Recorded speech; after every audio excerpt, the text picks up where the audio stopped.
young people throughout the state of New Jersey, encouraging them to reach their full potential. He seeks to instill the necessary principles that will allow them to be positive and proactive in their own lives and to become a positive influence in the lives of not only their families, but others within the community. Mr. Miller attended Rutgers University, where he received a full scholarship for basketball. His dream of going to the NBA was abruptly taken away during his freshman year due to a serious spinal condition. However, this setback did not keep him from obtaining his bachelor's in sociology. He used that study of development, structure, and function of human society to improve his own community, not only identifying key issues surrounding him, but taking an active role in changing them. Issues including bullying, self-esteem, goal setting, and sex, among others. 10 years ago, Mr. Miller was diagnosed with cancer, which prompted him to become a strong advocate for healthy eating. He facilitates various preventative programs and workshops for youth and adults to better understand the importance of healthy habits. Mr. Miller is currently the program director of the Male Student Support Program. This school-based program is a partnership between Rutgers Medical School and the Orange Public Schools, addressing the psychosocial challenges impacting male students, helping them understand that education is the key to success. Community activism is at the forefront of Miller's mission of giving back. He organized rallies, peace marches, and basketball tournaments that promote collaboration and communication within the community. He founded A Few Good Men, a collaboration between prominent community leaders in Orange and Newark to mentor, educate, and inspire young men by providing and leading activities and events in the neighborhood. He's committed to bettering the community and dedicated to his personal creed. If you love a brother, help a brother. I present to you Reggie Miller.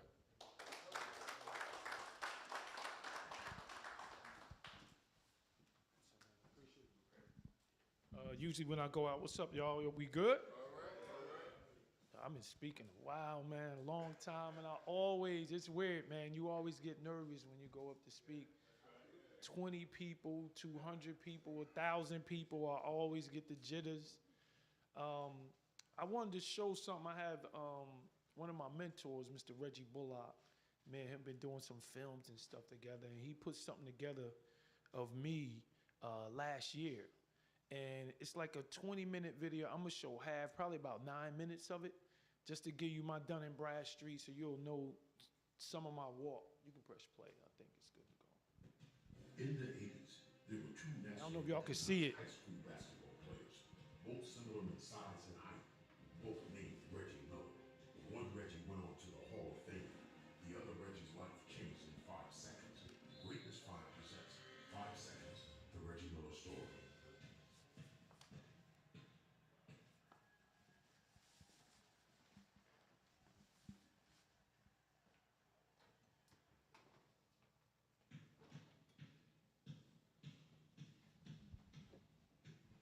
Our story begins in Newark, New Jersey, aka Big City. There are those that believe something special is in the water of Newark, because so many extraordinary people were born in Newark, New Jersey.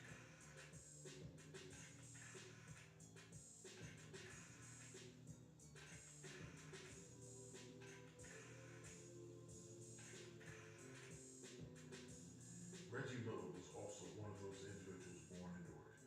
1967, during perhaps one of the worst inner-city race riots in American history, the riots of Newark.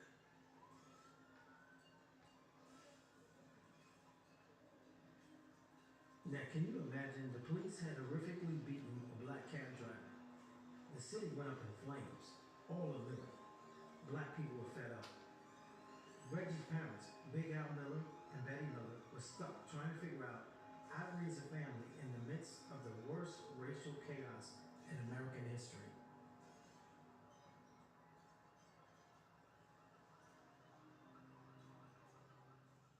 In a few years, the Miller family packed up and moved to Orange, New Jersey, where fate met destiny.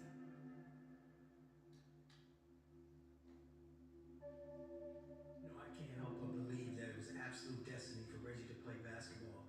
Think about it. He started growing really, really fast at an early age. And then to top it off, Reggie was born with like a 4th crease in his fingers, which gave him the ability to palm a basketball at a very, very early age. But I gotta be honest, and this is according to Reggie, the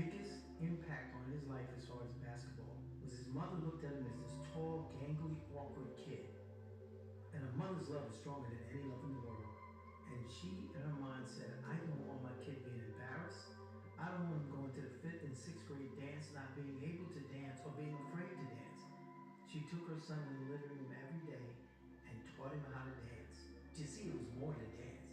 She was teaching this tall, awkward, skinny kid the ability to have agility and coordination.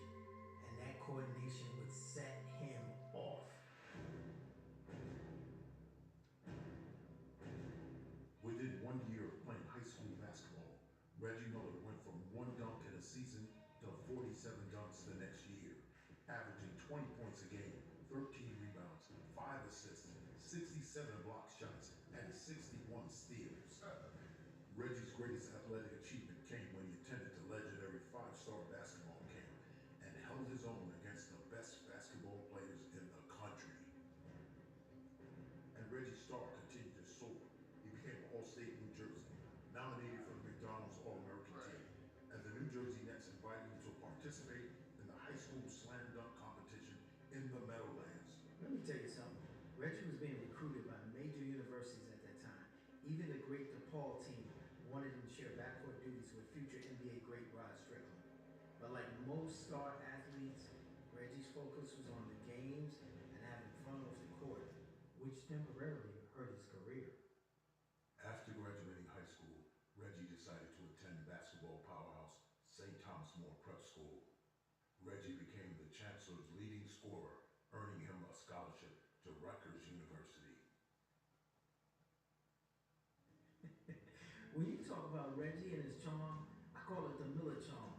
Reggie was nice to every single person he met. And I dare to say Reggie probably never had an enemy in his life. He even made celebrities feel special.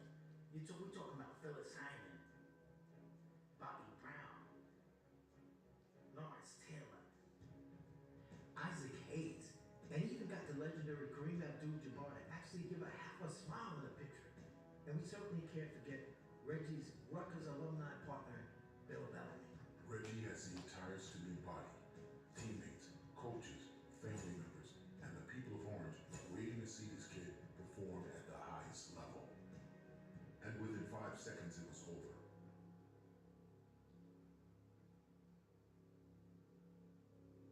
You are watching the Greatness 5 channel, feeling your history in minutes. Subscribe, share, and comment now.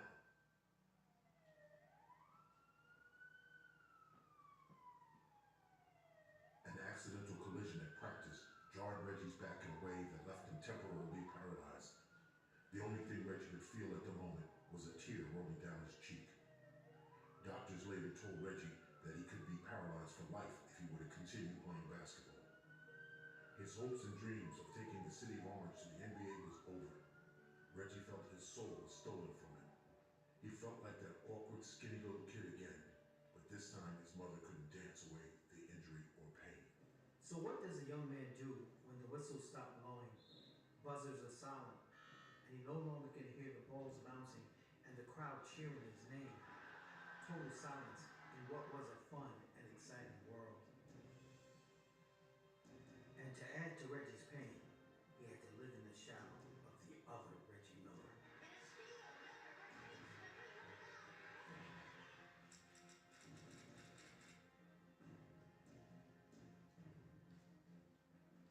For some reason, all of my heroes were people who were able to come back from tragedy. Malcolm X came back from being a hustler to a leader. Ali came back from fighting for his religious beliefs to a world champion. And Harriet Tubman not only made a comeback, but she actually came back hundreds of times to free her people. Reggie Miller was cut from the same comeback cloth. He was about to make a comeback.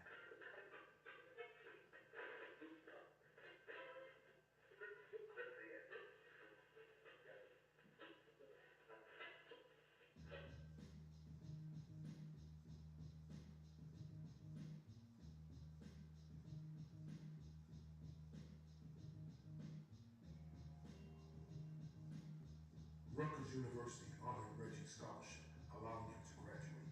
Through a slow process, Reggie realized that he had the power to go back to his community and make a difference. In order to inspire the youth in Orange, New Jersey, and all around the state, Reggie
Sorry about the audio, sorry about the, if you saw it on the computer or online, it looks a lot better.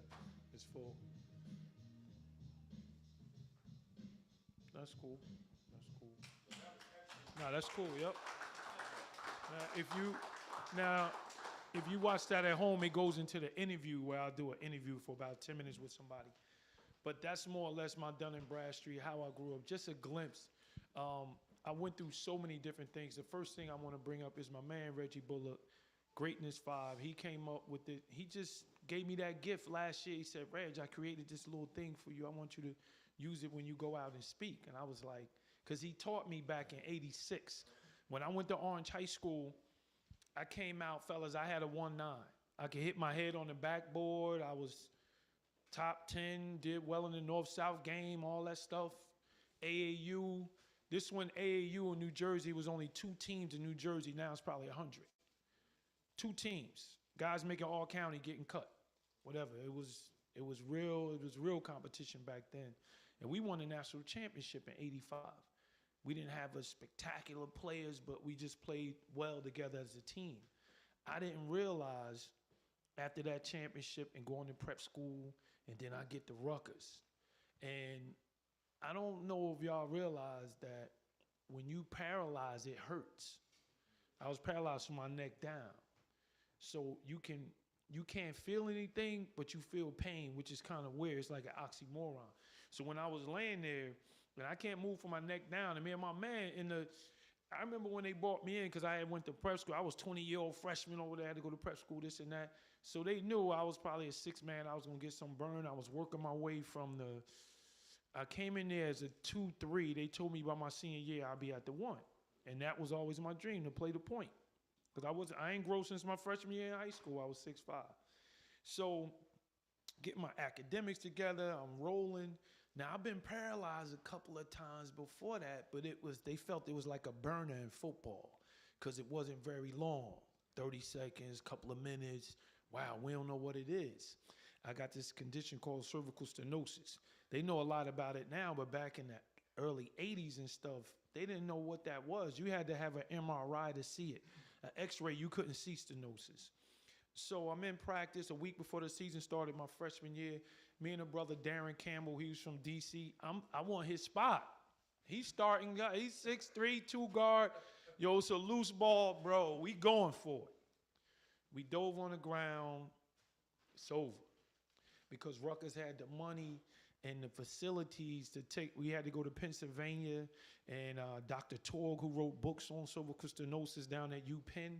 We had a meeting with the AD from Rutgers, the coach, my mother, father, and 7 other doctors sitting at a big round table at UPenn. Rutgers, they did a vote with the doctors. Should he still play ball? 5 doctors said no, 2 said yeah. It was over. 5-2, you lose. They said, Mr. Miller, Miss Miller, don't worry, Reg, we're going to pay for his scholarship. We're going to honor his scholarship until he go to Rutgers for free until he leave. My mother grabbed her pocketbook. She was good. She like, hey, I'm good. I'm sitting here like, I was really messed up. Now, one thing about a basketball player, because we're going to talk about sports a little bit, when you're a basketball player, it's totally different than any other athlete in the city, especially the inner city. I think a basketball player is vastly more popular, believe it or not, than a football player, a baseball player, because our uniforms, you see our skin. You see us. We can play by ourselves. We can play with it. If you're the best football player, you need 22 guys to get it in. You're the best baseball player, you need 9. You got to go to a park. You need room. Basketball, you the guy. And you're doing some things that physically, most human beings on the planet can't dunk a basketball. We get it. I think it's over 90-something% cannot dunk a basketball. It is what it is. So when you grow up and people see you and they touch you, they go, that go Reg right there. If you the football player, that go number 88 right there. Right. That's my man, 80-something. Yo, he was killing today because he got on the helmet, the whole 9. That was to my advantage in a way because I was popular. When you the guy in sports, you don't have to fight. You ain't got to buy nothing. You ain't got, it was so bad. Grew up with the mother and father, did the church thing, didn't smoke, didn't drink. Hung out, went to all parties, never had a cup of coffee, never ever. Never had a Red Bull, none of that stuff. But I went to every party, 88. Yo, the Peppermint Lounge was in front of my house. So that'll tell you right here. Yo, I lived on Chapman Street, right? But my house smelled like chicken.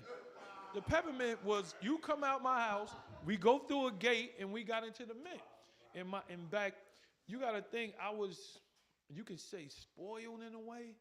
And I had 2 older brothers that's good and bad. 2 older brothers, good and bad. The good side, they protecting you. They boys.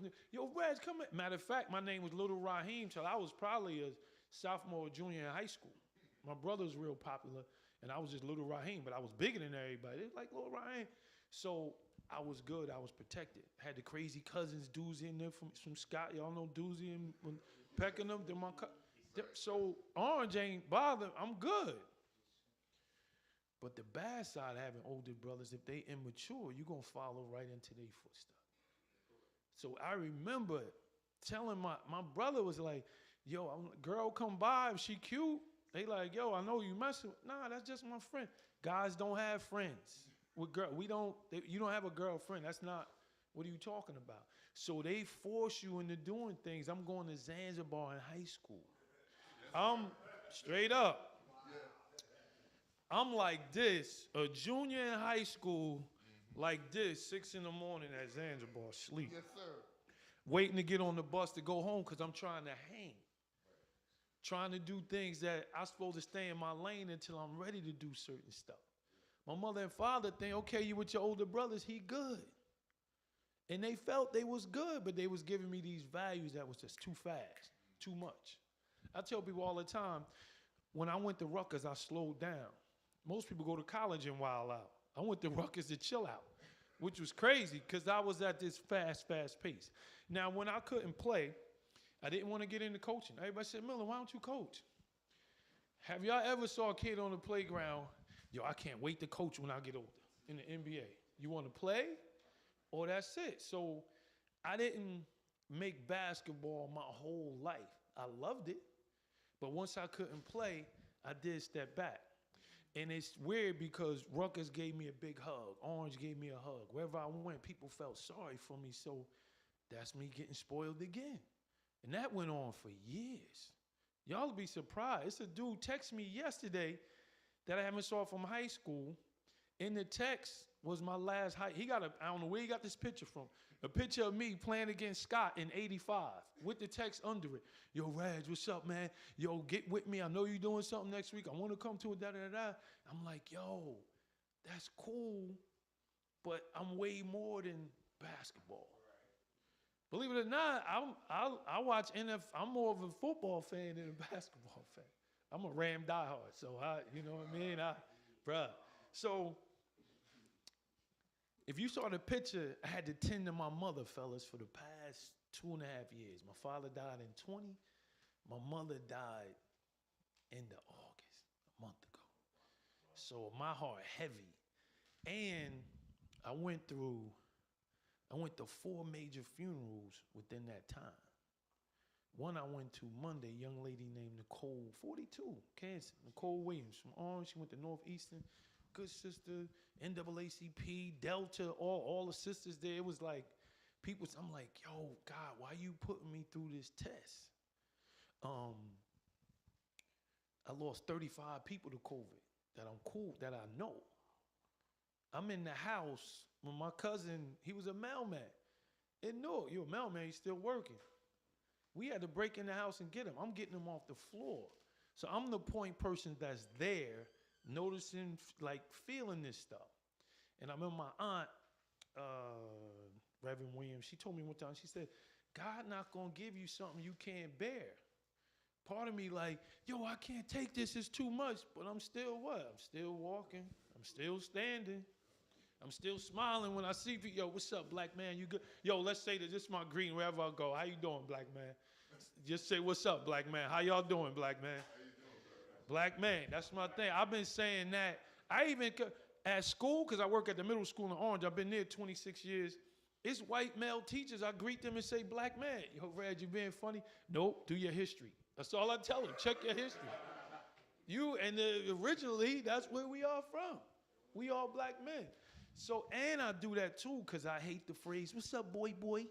What's up, all this stuff? I tell young guys, please don't call me boy, my man. Don't call me little, because that's what the rap, they giving us those titles. So I'm coming from a perspective where my heart is heavy, but I'm good, though. I'm still standing. Today, trust me, I got in touch with a brother. We just got cool, and it's good. I mean, you went to Scott. That was our rivals. But right now, I love somebody from Scott. Back in the 80s, I wanted to shoot somebody from Scott. They wanted to shoot me hard. But, we love each because we went through it, and now we on the other side of life, and everything is good for the most part. We blessed. We got kids. We doing our numbers. But we got to give it to the next man. And I believe in that type of, like, agape love, or Sankofa. What he said, Sankofa, when you pulling, that's my whole premise in life. Even when I couldn't play, people said, right, because I knew, trust me, y'all in the same age group. My man, sir, how old are you, sir? You young? No, the young brother, youngest one in the building. How old are you, sir? 24. Ooh, great, that's the guy. Bruh, when I was 24, imagine the most famous people, not only in America, but almost on the planet, was in our area. Orange, East Orange, Irvington, Newark. Whitney, we had the rap game on lock, vocals, we had Bill and them. Mike Epps and them hosted at 88. I mean, at the Peppermint in front of my house. Bill Bellamy hosted in front of my house. All the pictures you see with Lou Rawls and all them, I go through the parking lot. Lou, what's up? Yo, what's up? Phyllis High. Oh, I love Phyllis High. Like, it was just second nature. We would have a family reunion in the 90s. My cousins would come up from Alabama. Yo, cuz, take me to this Orange Park, because I know Queen Latifah going to be there. I want to meet Queen Latifah. Take me to Orange Park. I'm like, bruh, it don't work like that. I'm like, but we were spoiled to that. And I had all that access. I knew all those people. We was just cool, all of it. It was a different time. Did we have the drama? Yeah, but we still had a respect for each other. Was it knuckleheads in that mess and went to jail and this and that? Yup. These dudes now get out there 20 years. I'm like, wow, bro. I want to tell them, man, you had all the Benzes and all that to go through 20 years and come back and have what? You starting all over again. It's tough. Today I said, what am I going to speak about when the cheering stops? I always felt, by losing my mom, she was an advocate for work. She had 4 kids, worked at the Christian bookstore, was the church secretary, and managed all of that, and had a husband. My father was there, and it was cool, but nobody never told. I never heard her grow up and say, Betty, you doing too much. You got to slow down. Don't you hate when somebody tell you that, fam? People, yo, my man, yo, you doing too much. Yo, you got to chill. You doing. And whenever somebody tell me that, it's funny how my defense is like, my man, I seen my mother do way more than what I'm doing. This ain't nothing. I don't have no kids. I ain't get married. I don't have no kids. So by me flowing and going and doing, my man said you did 5 workshops. Yo, that's energy for me. I'm glad you said that. Yo, I got to get 5 in one day. That's what my boy doing. I don't have a choice. And somebody said, when you go and speak, if you speak for an hour, there are times I'll do an hour workshop, 30 minutes. 30 minutes is equivalent to like 4 hours of work. 1 hour is an 8-hour job. If you got a mic for 1 hour and you can keep people engaged and you can talk to people, that's 8 hours of work on the body, on the stress, the whole 9, what it means. Fellas, we didn't tap into this today, but I really want to touch y'all a little on health. When the cheering stopped, fellas, like I said, I never got married. I never was a big dude. I started gaining weight when I was like 35. 24, I was a stick, bro.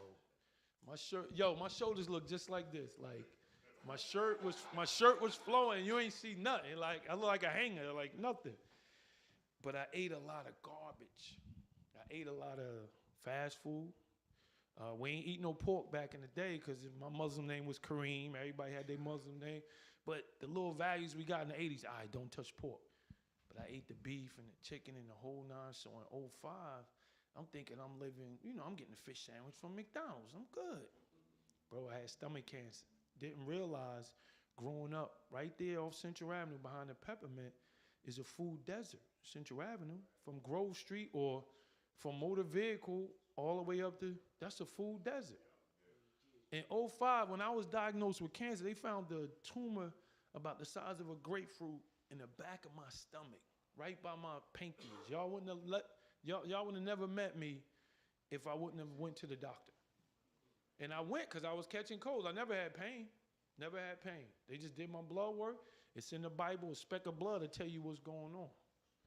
They got the blood. Yo, something ain't right. Took these other tests. Yo, doctor touching me. Yo, you feel that? I'm like, yeah. He like, you got to go get a sonogram. Sonogram? That's for pregnant women. Bro, I think you got something in your stomach. We got to see what it is. Tumor this big. I had the best case scenario with cancer you can get, which is surgery. That's the best case scenario with cancer, is to have surgery, as opposed to chemo, radiation. My best friend right now going through chemo and radiation. And he was a personal trainer. Personal trainer. In great shape. My man, boom, hit him 2 years ago. He going through it now. He doing his numbers, but he has a will. He told me he don't believe in losses. So when he lose, he gonna find a win in there somewhere. Some people take a loss and go like this. We lost. He like this. Yup, we just took that L, but check this out. Next time, doom. Cancer, no joke. I knew when COVID hit, it was gonna wipe out a lot of us, our community, especially the inner city. We already sick. COVID waiting on people. Diabetes, high blood pressure, overweight. If you got that certain lifestyle, COVID waiting on you to come outside. My aunt just texted me in North Carolina. She's like, I got COVID. It's hitting me bad. I'm okay, though. It's coming back. It's here. I'm a proponent where I teach that to people and let brothers know it's all good. I'm a pescatarian now. That's out of choice, not because the doctor said you need to be, but I just eat fish, vegetables, keep it simple. Have fun, get out there, do my numbers. I'm trying to help as much as I can. I've been working with young people for 26 years, worked with over 3,000 young men. Every one of them took my phone number. You come in my class, you got brotherhood for life, I tell them. I ain't no math teacher where you're like, hey, you did good this year, see you later. Nah, bro, I got an 8th grade class. You'll see me at Orange High at least once a week walking around the high school. Yo, what's up? I don't teach over there. Yo, come here. Because boys, it's funny, boys gossip a lot. People don't realize that. Men gossip. They gossip. So if you in the 9th grade now and you start smoking weed, your boy gonna tell me, yo, Miller, come here. He's smoking with you. Miller, you know, so-and-so smoking weed now. Word? All right, cool. I ain't gonna tell him you told me, cool. Then I'll go to him. Yo, Tommy, come here for a minute. Yo, bruh, what's going on with you, man? I'm hearing you smoking weed. Who told you? Bro, stop. Don't. I already know. So we can work from that perspective. But I'm gonna get my information, but by me just tapping them a little bit. You know what I normally do? That's why when I came in, I'm touching y'all, I'm shaking hands. I'm doing this. This mean a whole lot because we connected to each other. I shake at least 100 hands a day. The young people, they don't say hello no more. That's a sign of weakness, which is crazy, right? When we was growing up, we got punched in the chest. If you walk past a man, your uncle, a grown Mr. So-and-so that taught social studies, you in the hallway and walk by some of the men that got, what's my man, Mr., because he had a twin brother at Orange. He had a twin brother. He looked Spanish. Nah, he was the football coach, Scott. He looked Spanish. He had the straight hair. He got a twin brother in Orange. Kersey. If you walk past Kersey without saying hello, he gonna punch you in your chest. I know his brother would. I know he would. That was just man etiquette. That, here we go again, that a woman can't teach that. Boom. Why ain't you say hello, bro? Oh, I ain't see, my bad. But they know next time, yo, what's up, Unc? What's up, so-and-so? So this generation, not blaming you, but they're not equipped to say, hey, how you doing? Yo, what's up, Miller? Some will, but most won't. Trust me, most won't. So I'm breaking that ice. I go to people like this. Guess who I really touch? Guess who I really touch? The people I know don't like me. What's up, baby? How you? You good? Yo, I'm telling you, the worst thing in the world, if me and my man beefing, what we want to do is this all the time. Bruh, if he don't like me, and you know when you popular, word gonna get to you, I'm giving him a hug. What's up, black man? You good? I know it's hurting him, killing him. Brr. But I'm letting him know, my man, we bigger than this. Whatever it is, it's whack. Especially if you ain't feeling me, I gotta give you that. In class, some teachers do this. If this kid a knucklehead, yo, I'm done with you. Done with you? How could you tell somebody that? Bruh, I'm gonna make it, you my man. Man, you gonna get cool. But Miller, you told him he gotta come after school. Yeah, you just went off on him in the hallway. Yup, and I'm gonna probably bring him to church with me in a couple of months. I'm gonna probably be at his house, crib with his mom. Hey, how you doing, Miss Jones? Miss Jones, we got, quick question. Miss Jones, why he got on new Timbs and he just came off suspension? And this the difference, man, woman, let's talk about it right quick. A woman will say, well, Miller, that's his father bought those. He don't live with the father, got you. What Betty Miller did right now till today, I don't have no kids, whatever. I got like 100 and something pair of sneakers. I got 25 shoes. I wear 15, so they ain't have my size growing up, for one. And two, I always hated that I couldn't get. Men love sneakers and cereal. We gonna always like that the rest of our life. That's what it is. Your mother come in with the wrong cereal, you like, wrong sneakers and cereal, you mad. That's what it is. So for we can't turn our back on young men. Out of all them Bloods and Crips, Orange got Latin Kings, MS-13. It's a melting pot now of gangs. Not only people, it's a melting pot of gangs. 90% of them, I can go to any area and good, because they went through my class when they was young. And one thing about minority males, they will always honor and respect somebody that showed them love when they was young. That's right. Period. You already know, Montclair, there's certain Mr. Robinson. You had him back in the day? Mr. Period. Mr. Rob, I don't know him. I heard about him. He was a dude. I heard it was certain people in certain schools that gave you something that whenever you saw him, you like, yo, I'm 56. I had to go to a 40th birthday party. This kid I mentored. Mr. Miller, come up here right quick. I'm like, yo, what's up? Hey, Miller, what up? He like, yo, this guy was like my father, Mr. Miller. I'm like, huh? What? I ain't know, like, this your party. Why you get, but that's the impression. I didn't realize me taking them to the man. Yo, I know players. Come on. Yo, you want to meet Penny Hardaway? Cool, let's go to the game.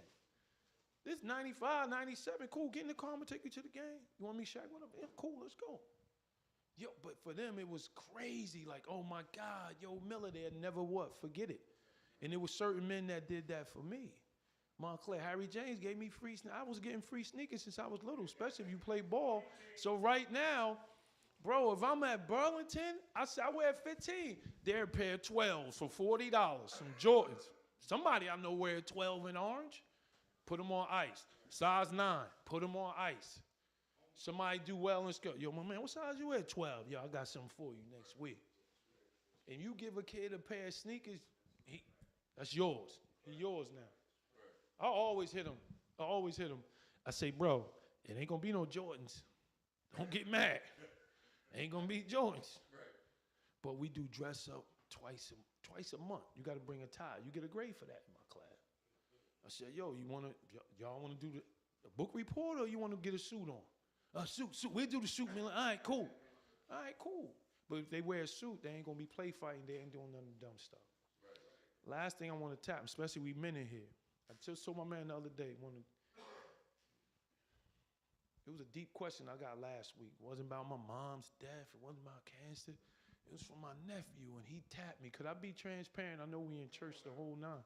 My man said, yo, my straight nephew, he said, how many women you slept with? Because I heard you was wilding back in the day. He 31 now. And I was like, ooh. Because now I'm older. Now if I'm 30 and he 20, I'm answering different. I'm 56. I don't feel good about my past. In the past, I was the dude for that.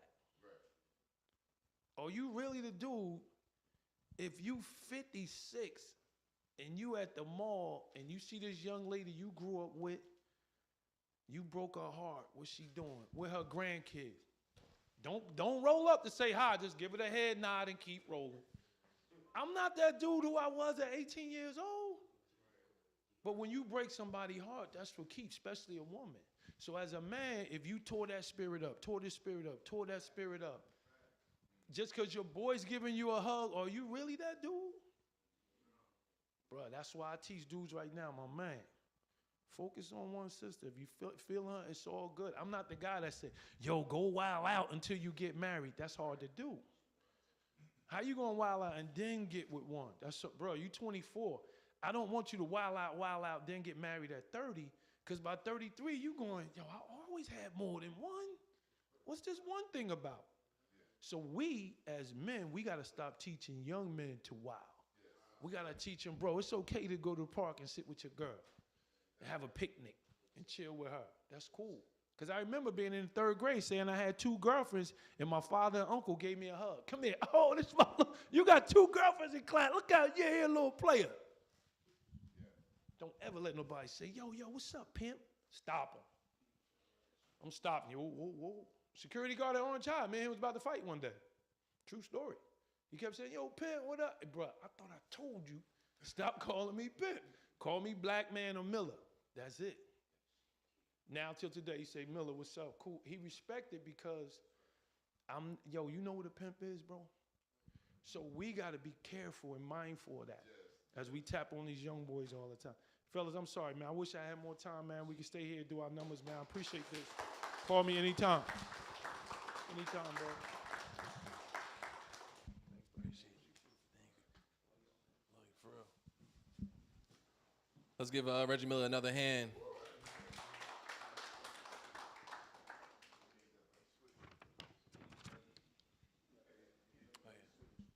You wanna? Oh, okay.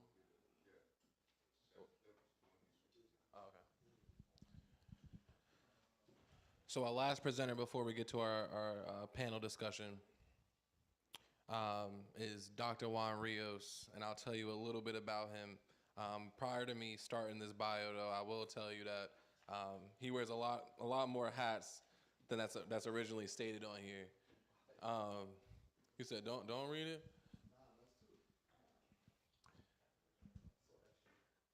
So Dr. Rios is a licensed clinical social worker, certified sex offender treatment specialist, certified hypnotherapist, EMDR therapist, team CBT therapist, is an accomplished scholar and researcher in the field of social work, attained his bachelor's from the Southern Connecticut State University. Go Owls! That's my place too.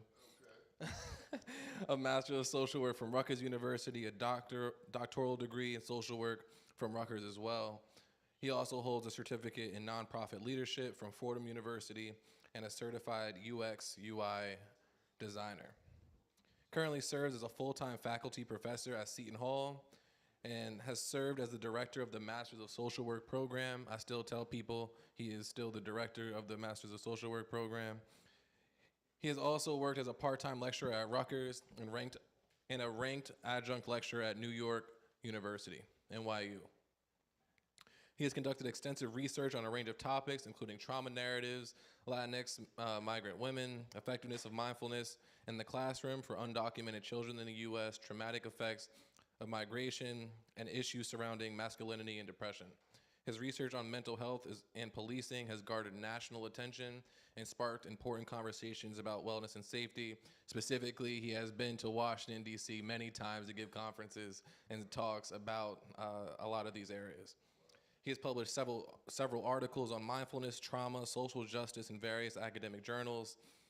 His research has been instrumental in shedding light on the experiences of marginalized communities and has contributed significantly to the field of social work. He is also a social work health future scholar at Portland State University, where he has developed curricula on teaching social justice using virtual reality and a model for mindful usage of virtual reality. Dr. Rios' commitment to social justice is evident in his involvement in various diversity and inclusion initiatives at Seton Hall University and his role in the Truth, Racial Healing, and Transformation Center initiative. Finally, as a distinguished field instructor for various social work university master's programs, including Fordham University, NYU, Rutgers, Dr. Rios has provided clinical and organizational consultation to community mental health programs. He is the founder and clinical director of Rios and Associates Therapeutic Solutions and a fellow member of the New Jersey Society for Clinical Social Workers.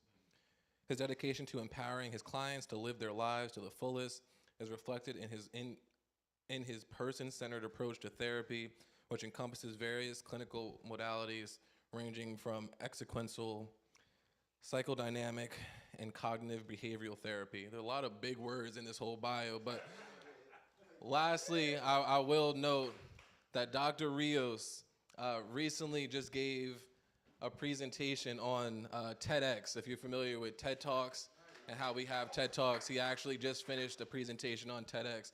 But my brother, my fraternity brother, my hermano, Dr. Juan Rios. Appreciate you. I appreciate you. I appreciate you. I appreciate you. First and foremost, I have to shout out our brother Reggie Miller, man. That hit me home in a lot of spaces. So thank you for that. Thank you for all the brothers who presented earlier. To my man Al and everybody who presented. I got so much out of today.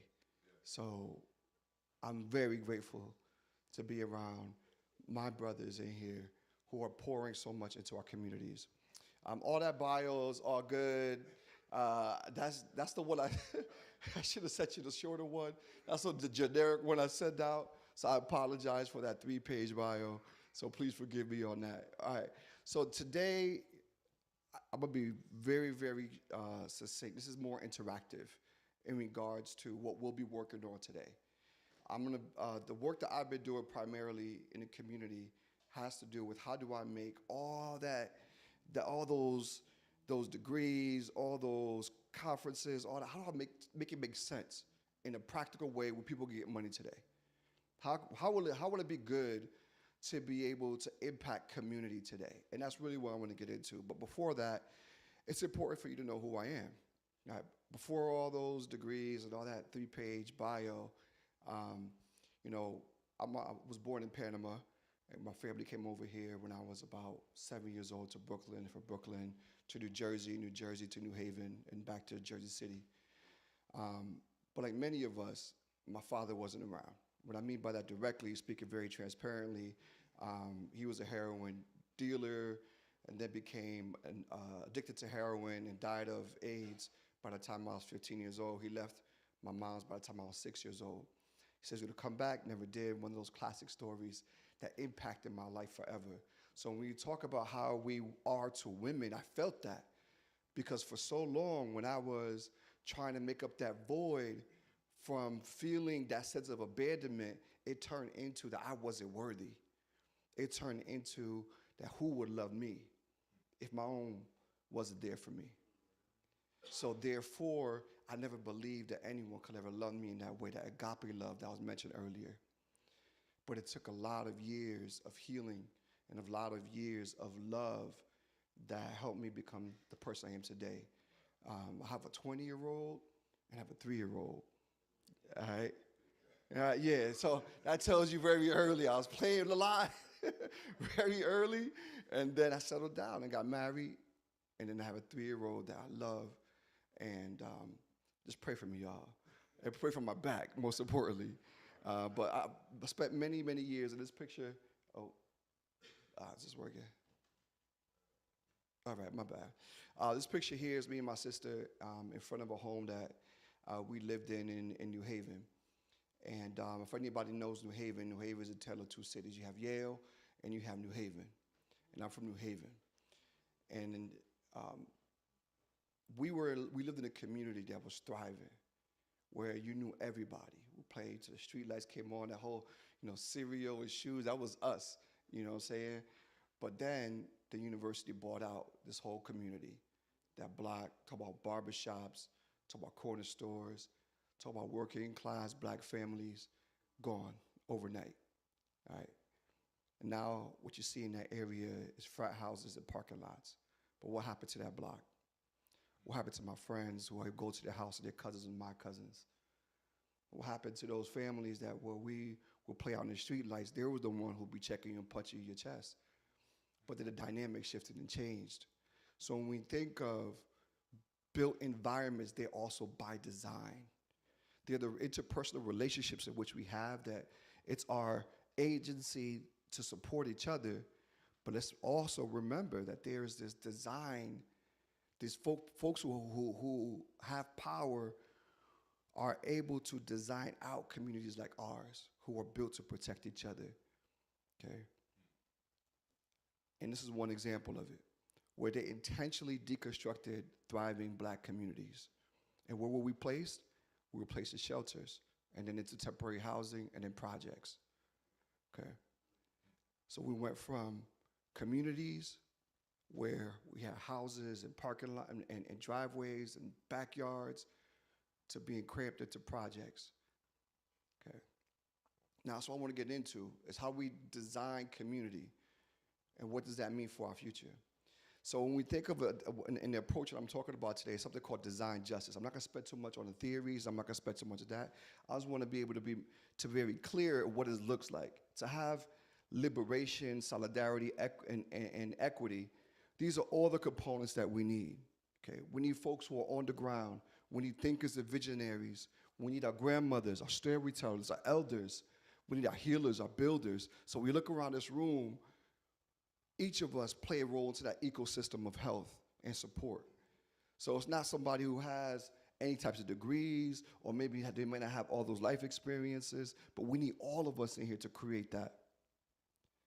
Dr. King and the movement in 1967, 1968, the whole civil rights movement that led up prior to the uprisings in Newark, the most influential impact that occurred to get the word out was comic books.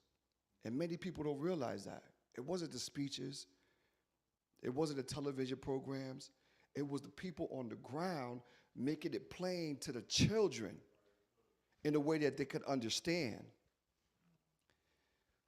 Now, this comic book was able to tell the story of the Montgomery story from over 100 different languages globally, between 1960s to 1980s. So think about that. A comic book that was told stories about the civil rights movement in over 100 languages. So if you think about any protest that happened globally, they followed this format because they were able to understand it, not with big words or not big languages, but a way they could see themselves in it.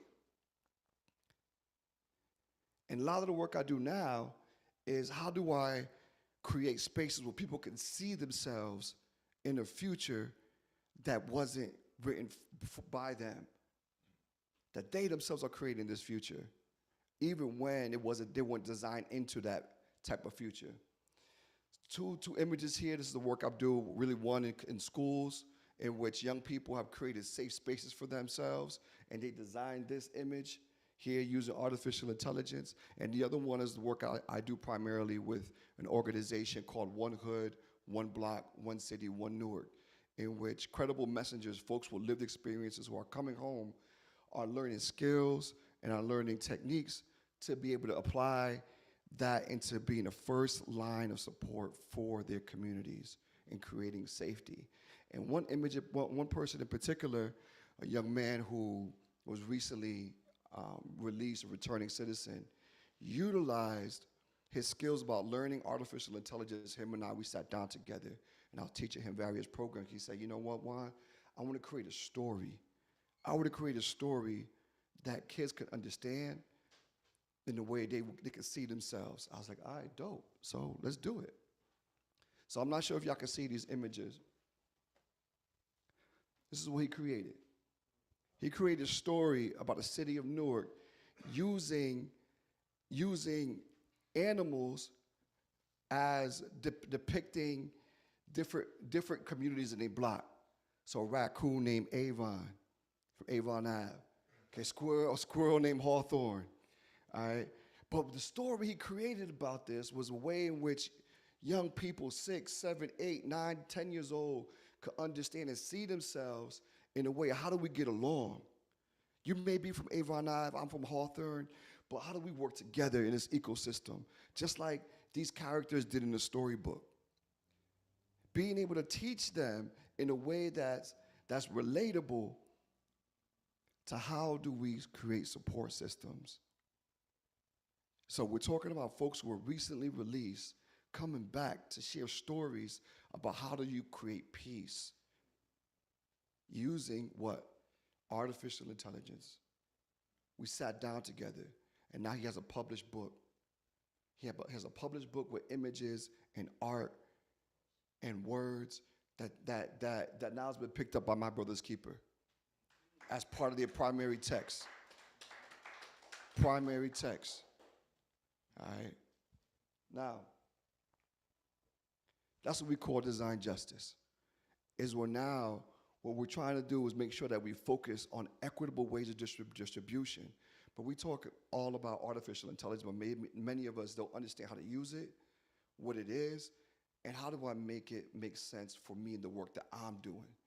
So what I'm hoping to do today is that we actually walk through some real examples today to make it happen. So that way it's equitable and reachable. Because we're having this event right now, right? But how is it being captured in a way that could be understood and seen after we leave here today and not just recorded? So we talk about images that we create that look like us. I created a journal for meditation with this art cover. We're talking about seeing ourselves in cartoons and characters. So when you see Street Fighter, what does a black Chun-Li would look like? Being able to push our limits to not what other people are saying about us, but creating our own type of art, our own type of comics, our own type of futures. Because if we can't see it, how do we be it? It means that we change the narrative of what young black men are supposed to be, or what they tell us we're supposed to be. We change the narrative when there's times that we may not, someone says, I'm gonna become the president of the United States.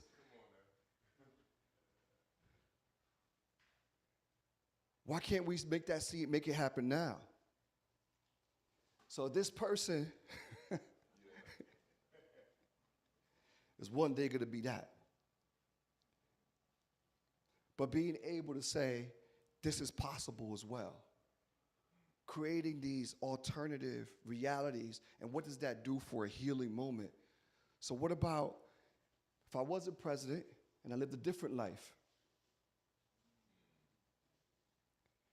What would this look like for me? It's a different healing journey. Now I write about it. Noticing these images that maybe now I am being assigned to, I don't know, the Rams. And I have my child, my family there next to me. And writing about that. And having that journey. What about here right now? In this space. Being together in a healing circle. I did this one as we were talking today. Look how powerful this is if black men coming together to heal each other as a support system through love. And now as we think about a collective practice, I want us to tell our story. What's the story that will be left today? And I'm going to walk through, right now, we're going to create one. I'm going to teach y'all today, right here, right now. We're going to work together on creating a story, an image, and a publishable article for it. All right, y'all with me? Yes. All right, let's do it. All right, so I'm going to get right here, if you don't mind. So I'm going to be sitting over here, and this is going to be interactive, so y'all can throw out whatever you want like to see or do. I'm going to switch screens just for a moment. Oh. How do I get to the other screen? No. How do I get to this one? Just by.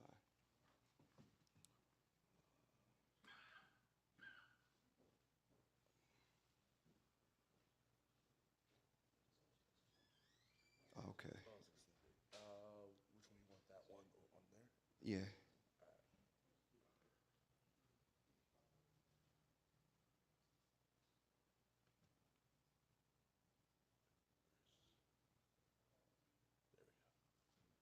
Yeah. Not bad.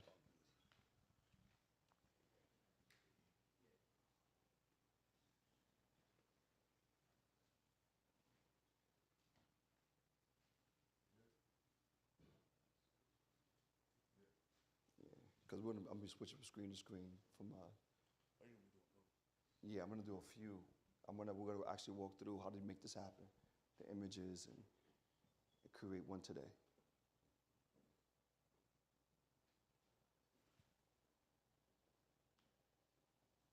So maybe share the whole desktop. That's cool.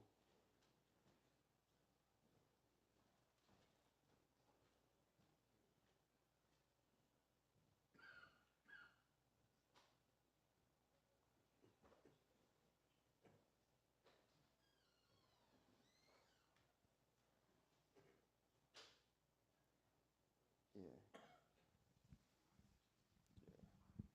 So I'm gonna show a few.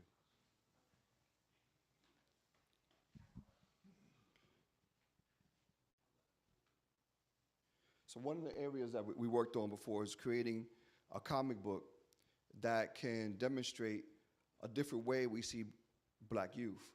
We see them we see us in the media looking one way, but what about in a different light? So the way how we'll walk you through this is that first, oh, let's see, where's Midjourney? All right, here we go, perfect. All right.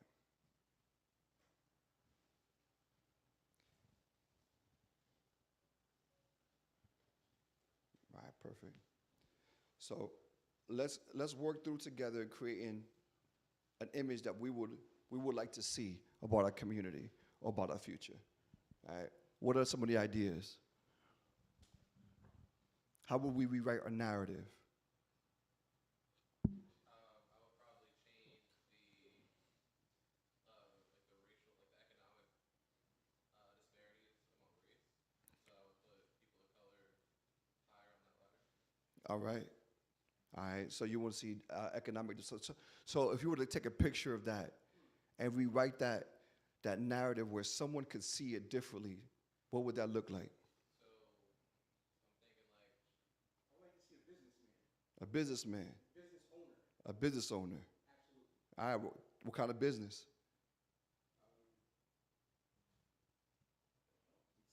Consultant. All right. This is one I did of Al earlier. So this is one I did of Al. All right. Now, Al speaking in the future with over 100,000 people behind him. Right. Is one I did. So I put in Al's picture, and there he is. Then earlier, here's another version of Al. There's another version of Evan the family.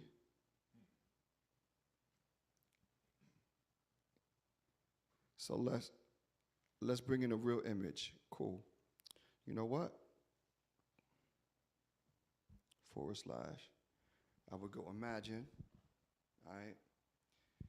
So now I want to use that image.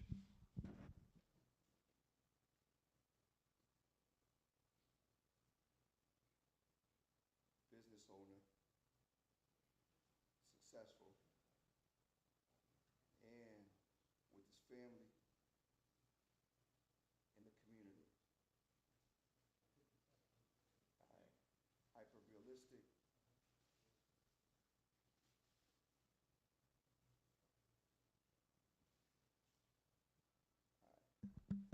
So as that's coming up, what we are trying to work here is using these tools in order for us to also commodify it. Because if we could think it, then now we could create these stories together and also be able to create journals, create articles to create comic books, to create manga, to create anime, to create whatever we want, and be able to use it for our young people to also be closer to getting it. All right. So now, I'm gonna blow this up a little bit. Did y'all see this? I know it's hard to see. So this is an image that we did earlier today, just now. A black man, business owner, with his family. So as we're thinking about rewriting this narrative of what's told about our families, let's be able to create more images so it shows a different way we view ourselves and how we show others how we want to be viewed. Now, out of these 4 images, now let's say I like the first one, or let's say this one, the second one. And as it's generating that, we're going to use that image and we're going to create a story behind it. And as we create a story behind it, then we're going to put it into a publishable document where you can sell it on Amazon with your story. So you can publish a book, create a whole new narrative, create a novel. Okay, so if you even think about your own life story, for example, myself, we lost a lot in a fire when I was about 12 years old. All of our family pictures burned. So I don't have no pictures of me prior to the age of like 9 or 10. 0. No baby pictures, no nothing. So I was able to also recreate pictures of my youth using artificial intelligence to come closer to bring these memories together.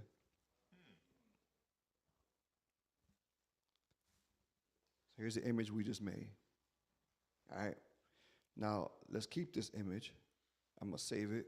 And I promise I'm not going to take too long, y'all. I just want us to go through the process, and then we could all, y'all can hit me up later. So I save it in a different document. And I'm going to go to ChatGPT right here. And I'm going to say, create a short story about a black business owner in Newark and overcoming a lot of the discrimination to become successful. What happened? So I'm gonna type this up as you're not gonna be able to hear me because I put the mic down. But I'm gonna try to say it loud.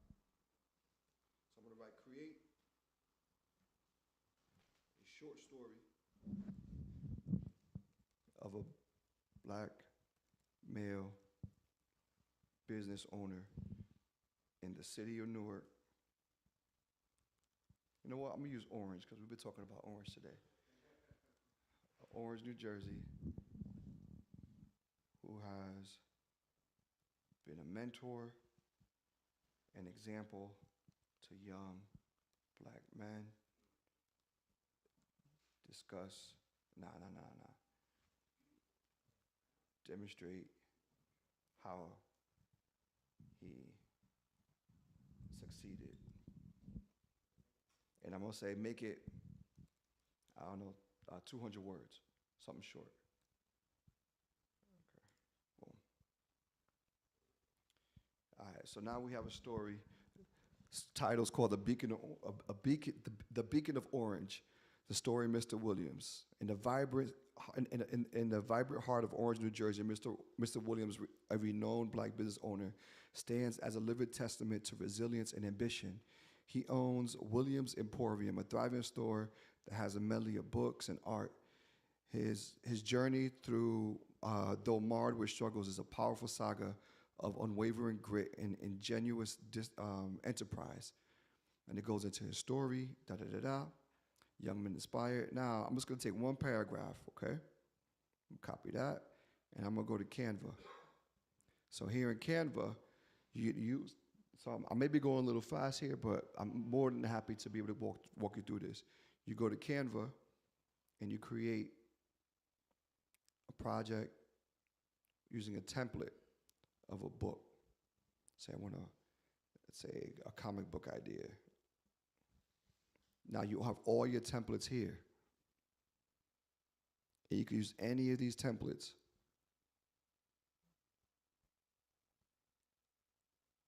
Now I'm gonna just pick one because I really like this one. So I'm gonna use this template. I'm gonna customize it.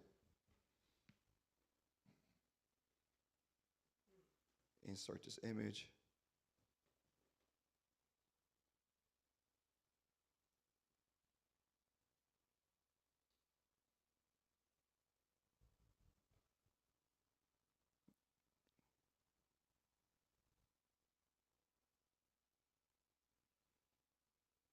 Change that background.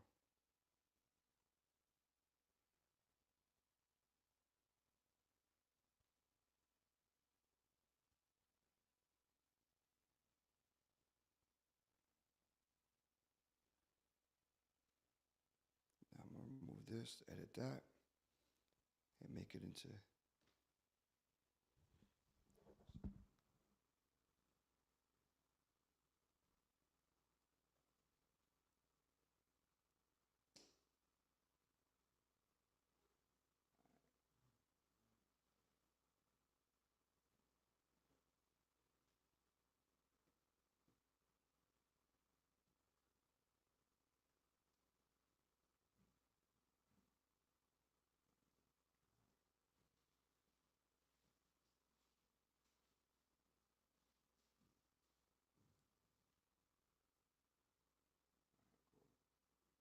So now, if I want to create my book, now I got the first cover page to it.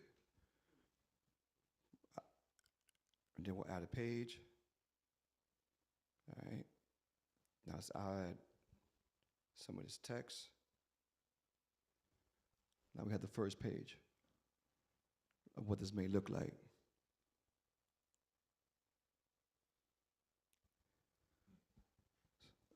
So now, if we want to create a short story, now we already have 2 pages of what will move to be something that we could be able to create, distribute about what is happening today.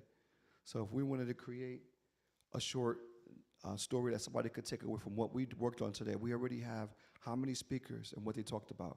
We could summarize it, use images, and have everybody walk away with it today, and then distribute it for next year or for the next conference. And that's what we want to be able to, and the main point of this whole conversation is not about artificial intelligence or using AI or these tools. It's about making sure we don't get left behind. These things are being used already. Like, I can't tell you how many spaces I'm in, anywhere from DC to Seattle. White people are using this and making millions of dollars already. They're using this to create narratives, but they're not making. But no one's talking to us to make it practical. We're only talking about it in a way that, oh, it's coming. Artificial intelligence is gonna do this. It's doing that. It's doing this. Yeah, but you know what? Millions of people. The people making millions of dollars right now from it. So we've got to make sure that we also know how to harness these tools to make sure that it's equitable, ethical, and it makes sense and practical for us now. I'm sorry, but now we could just open up to any questions, and that's it. We'll have conversation. Let me go to Brother Reggie Miller in the back, and then Ed will go next. Oh, the mic, sorry.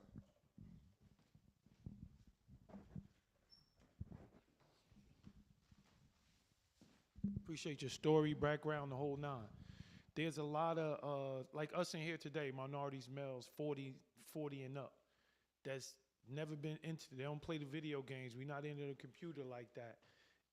But it's here, and we have to use this new intelligence. Like you said, do they have things out there that's simple as possible to where a brother 56 years old can use that? Because that's saving so much time and energy, especially if it learn your own thoughts and things like that. Is it going to be things like that, like to make it easier? So right now, that's all I've been dedicated to.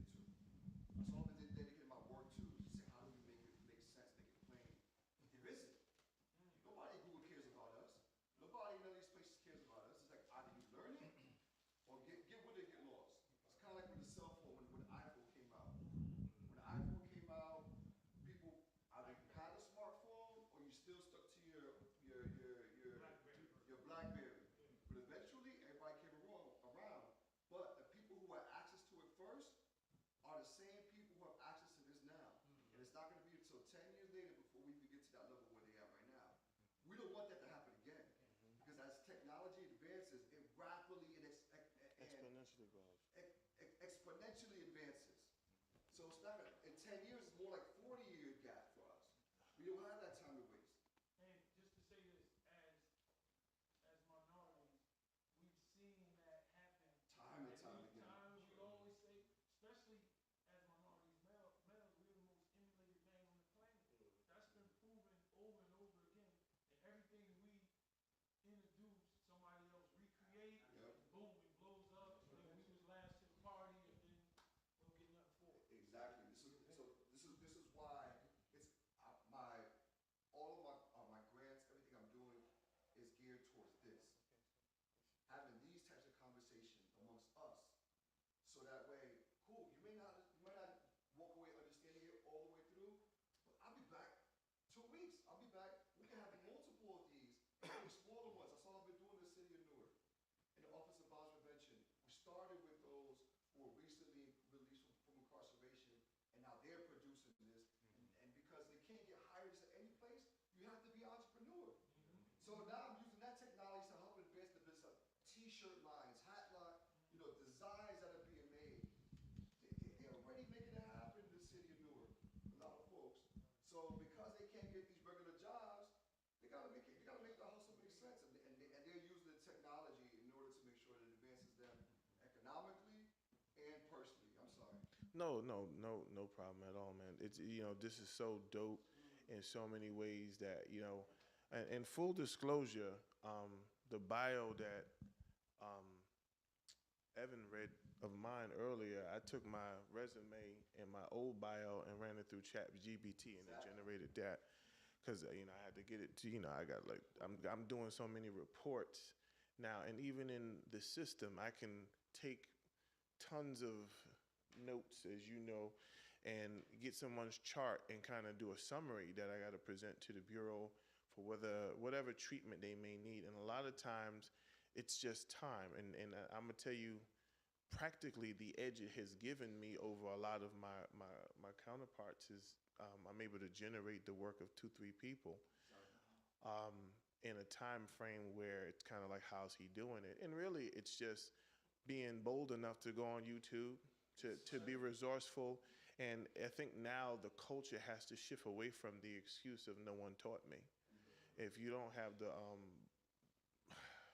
brass, I guess, to be comfortable learning what you don't know, that's where we get missed with these type of things. Because it's the same thing with, like, why does my father have a $1,000 cell phone that he only knows how to make calls on?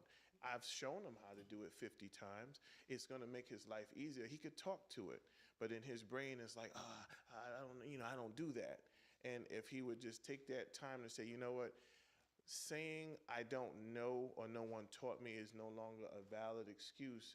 These are the tools that make that real. Because technically you could say, I know these factors. Write me a resume that include the following. And then even if it's not an exact thing, you can take that and then put it online and get examples, and you could keep going without even having had that background. And I don't know if you now work in the prison system, and trying to get this approved is my main issue, because they know for a fact the moment it gets approved for individuals to get prepared to use it before release, they may have an edge on some people who are too they're consumed by their freedom and their luxuries.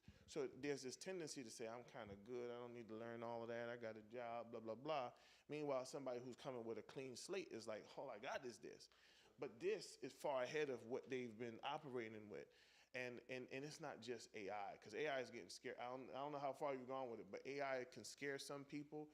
But if you have that I don't know, the balls basically to kind of use it to grow with, it does exponentially, for a lot of things. And even in like an idea on how to make my wife happy. And it's crazy because you'll get a book. It's not just the rubric, but it's ideas. And then now if you don't, then you can say for black men. And you could keep going and going and going until it's tailored to what you need. And the key is getting over, I didn't know and no one taught me. Because once you know that that's not an excuse, you'll be surprised when you just be like, I can't even say, I don't know how to fix those brakes. YouTube. Step-by-step breakdown on changing the brakes on a X whatever car you drive. And it's going to be bam, bam, bam, bam, bam. And all you got to do is do it. Right, 100%. And if I may just add to that real quick. One, being transparent. So one, ChatGPT, I work with so many professors across the country. They have that open all the time. So they make us feel like, oh, we shouldn't be using it, but they're the ones using it. I'm talking about people who has 2 or 3 doctorate degrees are using it, all right, to write papers, to be able to send emails to students, letters of recommendation, all the time. But we got to feel like, oh, nah, this full disclosure. Nah, it's on their desktop the whole time. And these are folks who are using it to 10 times themselves already. I just wanted to add to that, but thank you for sharing that, yeah. So I saw a concept years ago. So when I'm looking at this, and it kind of refreshed my memory on something that I saw. If you're familiar with the EMR system, electronic medical records. And so one of the things that was, like when physicians started doing this. So one thing about physicians is that they are not technologically savvy. They have an issue. A lot of the ones I deal with, I know medicine and that's all I know. So when the EMR came out and these insurance companies were requiring them to input all this information in EMR, they had to find a way to do it much quicker than they were doing it because it was taking them days and then they didn't have the manpower. Absolutely. So I was in a physician's office probably a couple months ago, and basically the diagnosis for one of the patients, I was there to kind of pick something up. And I was thinking like, okay, how long is this going to take? Because you haven't done anything and we haven't gotten a report. Now these reports are important because the insurance company needs to get it to determine whether they're going to pay the claim or they're not going to pay the claim or deny it or get approval for it. And so within 20 minutes they came out with the report. And I said, wow, did they get access to what you're showing here? Because how did he create that report when we've been sitting on this thing all of this time? And I said, they must have tapped into the same technology. Because I'm telling you, 10 years ago, right, you were sitting there and you waiting to even get a script. And when I sat in the doctor's office myself personally, and he was like, wow, 2 weeks, we'll get you this information. Because now they're required to get all of that information in EMR. And so when I saw that, I said, and then you're showing this, and I'm like, they must have tapped into this now. Because before, they had no clue. Real quick. What's the name of the bot? Which one? The The art or the art. Mid-Journey? Yeah. So it's all free. ChatGPT is free. Great. Mid-Journey is free. The only thing about Mid-Journey is you only allow like 25 images a month or something like that. But or you pay $20 and you have unlimited. It's up to you. I just wanted to just point out how there's an exponential growth on the use of each new technology as well. Because I'll just give you an example. I have 2 consultants that I consult with at my job, and they often look at a case, go through their entire chart, and our EMR is called iChart. And what pretty much happens is they'll say, and a lot of times they're getting paid significantly more than I am. They're, doctors or, whatever. And they, give their little synopsis or overview, an assessment. And I can ask ChatGPT to take this information, summarize it, get the summary, put my summary with it, have it summarize it again, and then now I have a summary that is equivalent of 2 doctors, myself, in real time, and something that would take probably 4 years ago, maybe, I don't know, 6, 7, 8 hours. Or more. And I don't know, if you got to do the research through the chart, it's going to take a day. It'll take a day. I think I'm doing stuff. It may be 20 minutes, man. And it's to the point where a lot of my job opportunity has come from me being able to think of resources to kind of produce better. I like productivity. I love trying to reach my guys. I want people to get out and live healthy lives. And it's like I'm one person. And sometimes if there's not enough people to help you, you got to get resources that can help. And it's not just Chat GBT. There's RIT too. I don't know if you know about RIT, but there's and you know, and for me, I don't like typing. You know. So I got one. I got another one. I just say my piece to it. I have Grammarly corrected. Then I take that, put it in the Chat GBT with the other doctor's synopsis with a few notes from the chart. Please summarize or summarize it in X amount of words. Then I take that and put it right into the report format. And it's always better than I would have done it myself, which is, and I'm not saying that I'm that good. I'm just saying that I know that my grammar's better and I have to read it. So now the piece that I'm not that, I'm competent enough to say, let me read this thoroughly so I know it and can speak intelligently on it. But what it has done to my career as well as those people's perception of me, because when most people see me, they think basketball, football, what was it, personal trainer. They're like, wow, you're Eric. I read your report, and it was so informative and detailed, and it was and I say, oh, thank you so much, and I can speak intelligently only because I read it. That's right. But who generated it? Right. You know. And on top of that, let's not forget, these are still all your ideas. Yeah. Oh yeah. These are your concepts that you're able to say, oh, you know what? Now bring in how holistic nutrition plays a role into aggressive behavior, or now let's bring it to how the cafeteria, the food plays impact onto this and this with this medication. You're bringing it all together, and you're advancing yourself in the knowledge in a way that it makes sense. I just trying to figure out how we can get it approved to teach individuals who are coming back into society, because essentially it is a way for them to make up for that lost time. That's right. A lot of people don't know. I don't need to have a bachelor's to be able to generate a resume that makes sense or looks, even, resumes, you got to actually do the work, so it depends on your background. But just in general, some of them writing and thinking, they're behind. And just asking the idea to come up is enough to immediately teach you what you're missing.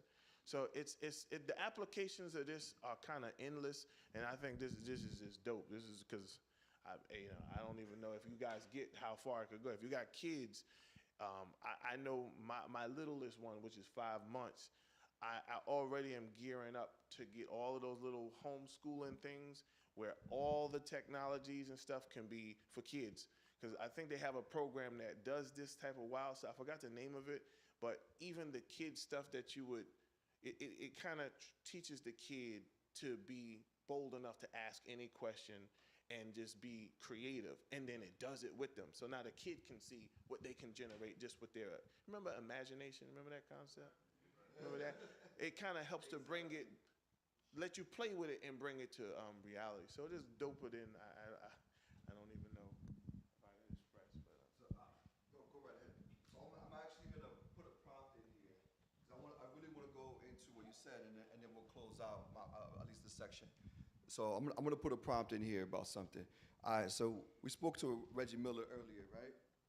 So I'm gonna put in write a curriculum for a former basketball legend who is now making tremendous impact on young black men in the city. I'm just gonna put Orange. We already talked about Orange. Orange, New Jersey. He values brotherhood, respect, and health. Love and health. All right. Now I'm gonna say, create an 8-week program with activities for high school black men, and let's use this. Let's use sports. I'm just gonna throw this in here just because. Let's use sports theory and also hip hop, because I love hip hop. So, let's go. All right. Let's see. All right. And we curriculum. Now we're gonna go over some things. See how accurate it may, or how close if you agree or don't agree, because it's the point. It's not about having it think for you. It's being able to make you go closer to your idea as you want it. Right. So it's continuous editing to make sure that it's yours, that it speaks to you. You know, the moment we let it become us is when we lose our identity to it. I've done more reading with this than before, because I'm reading every single thing, and I was like, you know, I like that, but I don't like that. Let me rewrite that. Exactly. So you're breaking it down. So now let's look at it. It's an 8-week curriculum. The curriculum is designed for Black men in orange with the emphasis on promoting brotherhood, community leadership, interweaves basketball, sports theory, and life skills, hip hop to foster culture, supportive. All right. So week 1, introduction to icebreaker. Form a sense of community to establish program expectations, introductions, overview, icebreakers, and goal setting. All right. Week 2, brotherhood team building, cultivate a sense of brotherhood, mutual respect, exercises, workshops, groups discussions. Week 3, health and wellness. All right, cool. It's a nice little overview, but you know what? It's too vague for me. I don't really like it. How do we evaluate it? They say we're going to evaluate by weekly reflections, student feedback, project-based assessments, peer evaluations, and participation. And here's the outcome. Now, to me, it's too generic. I'm going to say elaborate. I'm going to go to break down week 1. Elaborate on each week and provide a narrative for the workshops by the instructor. So let's say you have a book out and you already have this already written. Putting these concepts in here to be able to say, now let's develop KPIs behind it. What are the key performance indicators? So when I go for a grant, I'm ready to go for a grant with the city or with the Board of Ed, or being able to franchise it. Now it's a little bit more deeper now. So let's use, which one I saw? All right. So week 1, the narrative. The instructor begins by sharing his journey from becoming a basketball legend to becoming a mentor, focusing on the transformative power of sports, brotherhood, and music. He encourages participants to engage openly, laying the foundation for supportive and collective and collaborative environment. Through interactive discussions, participants delve into parallels between hip-hop culture and sports world, exploring themes of resilience, self-expression, and unity. The instructor facilitates dialogue on personal experiences, insights, and the influence of music and sports on their lives. All right, so that's like the intro. Then it goes into another one. We go into health and wellness, and it gives you more of a narrative of your talking points for each of it. So if we want to go a little bit deeper, let's move into, I don't know, how do we measure success? I'm going to say lastly, let's measure the outcomes of this program. How would you measure it? Yeah. Let's do it. Yep, let's do it. Create a measurement tool to demonstrate success. I'm gonna leave it at that because I was gonna narrow it down, but let's see what it comes up with. So we have objectives, we have measurement categories, we have measurement tools, and so these are all you could put in here, the different types of tools, and which one may make sense or not. And here are your measurement indicators. So how you measure personal growth, how you measure team building, how you measure community engagement and service, how do you measure leadership and empowerment, how do you measure knowledge and skills. Here's your evaluation process, the various ways you can evaluate success. and then the criteria. So here we go. Now tell me if you haven't heard, if you haven't done this. Here's a criteria for success: significant positive change in the person's either pre and post, like a survey that you have. Positive feedback and evaluations from peers and mentors. Successful completion and implementation of community service projects. So if you're doing something, they actually do it or not. Demonstration of growth, learning, application, and skills portfolios, and then attendance. So all that is measured. Yeah. Don't forget, because I go a little further with this. Sometimes the format is what you really need, because you could right, because it'll do that for you. Because sometimes, like you see how he has the measurement tool, I copy and paste all that, put it right in Google, and then they bring up stuff. They bring up scales you wouldn't believe. Stuff I put. Sometimes you gotta pay for stuff. Sometimes it's free. Sometimes it's copyright stuff. I don't know if you know about that. But my thing is, you know what I'm saying? Because in my mind, it's like this. But I'm think about time. Like if I'm out here really trying to make it, so if your heart's in the right place, but you don't got a lot of time and resources, you can now take that time, truncate it down, get the resources generated, and then now your time and money is way more efficient.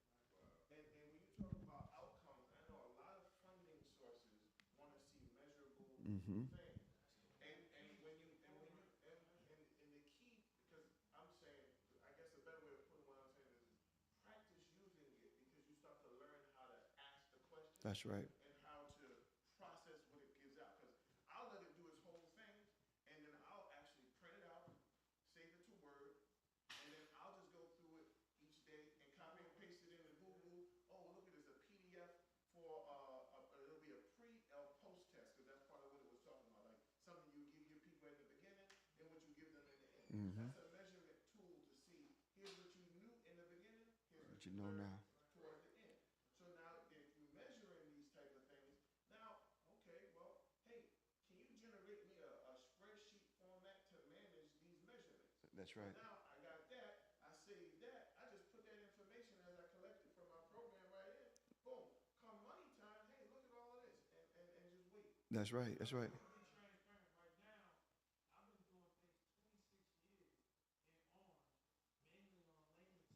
Mm-hmm.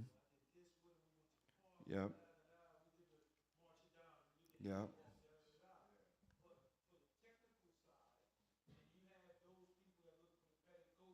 Mm-hmm.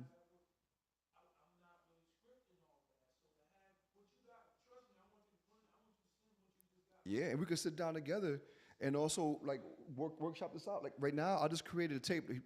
You mentioned the table format. I just put it in a table, which you could just literally copy and paste it into a Word document. So how do you? Right here it says your measurement categories, your KPIs, your key performance indicators, what tool you could use, and then what criteria. So now we could even go further and ask it to create a pre and post. Create a 5-point pre and post. We don't have to. You don't have to measure success in pre and post while asking 100 questions. Young people ain't trying to hear that. 5 simple questions. How did this change you? And that's it. Before, and after. And you take that, and now what you have is a success rate. That.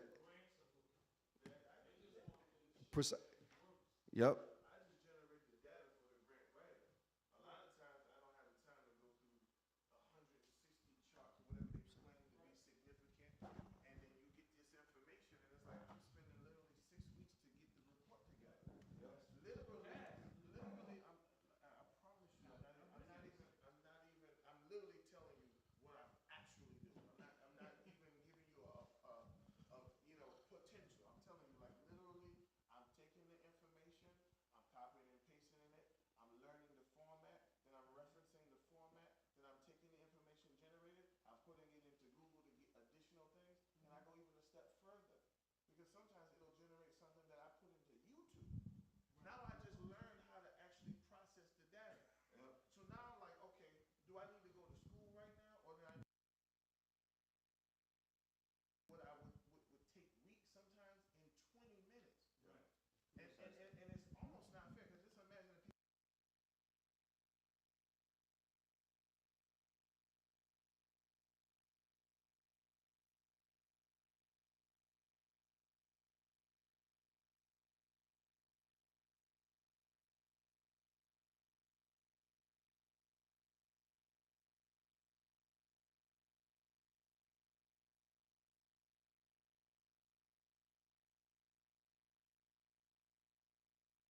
tell you, we wrote a bill in New Jersey about AI ethics because, as I mentioned earlier, you think this is being taught everywhere?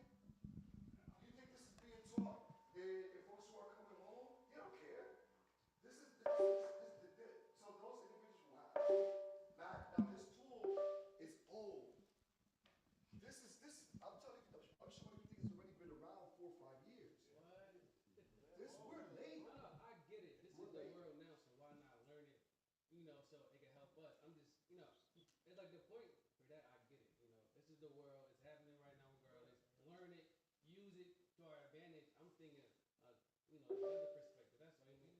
So I'm gonna give you I something. get it. I'm gonna give you an example. It's here and learn it. I get it. Something that's I get it. something that I want you to be mindful of. That's already here. It's coming. Right. It's already here. Right. Which is called something called BCIs, Right. which is brain controlled interfaces. That exists now. Right. Which is you now can have an organic implant that you could already lock in to the computer. You could be able to say and think, I want to turn on my radio and play Luther Vandross. By thinking about it. This is here. I'm not talking about sci-fi 20 years ago. This is here. I know. I've seen people use BCIs to control their arms, their robot arms. They literally, he lost it in the military, and now he's eating again by just thinking about it. Before, after you lose your arm, it's a wrap. Now he's using it again to eat, to walk. So, yes, there's that dark space that we always go to by concern, but imagine you lost both of your legs. Right? AI with my legs at AI. But that's just to have prosthetics, but to be able to think and walk again. I get that. So man, we have to have both. Yeah. I get the concept of the whole thing. I want to learn it still because it's here. Can I say something? I know we run out of time and stuff, but it's great. We've run out, but This is quick 30 seconds. Believe it or not, technology has slowed down to a crawl compared to where we were in the 60s and 70s.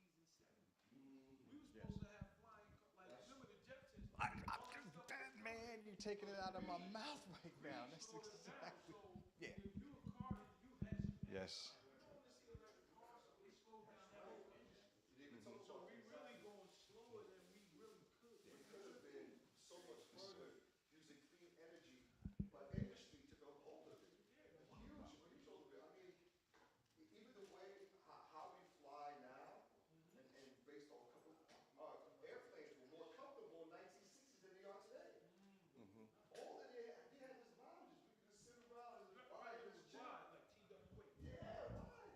Now, you just crank people in order to create, and we can use clean energy, but industry controls so much of what we should be doing because it's the big money associated with it.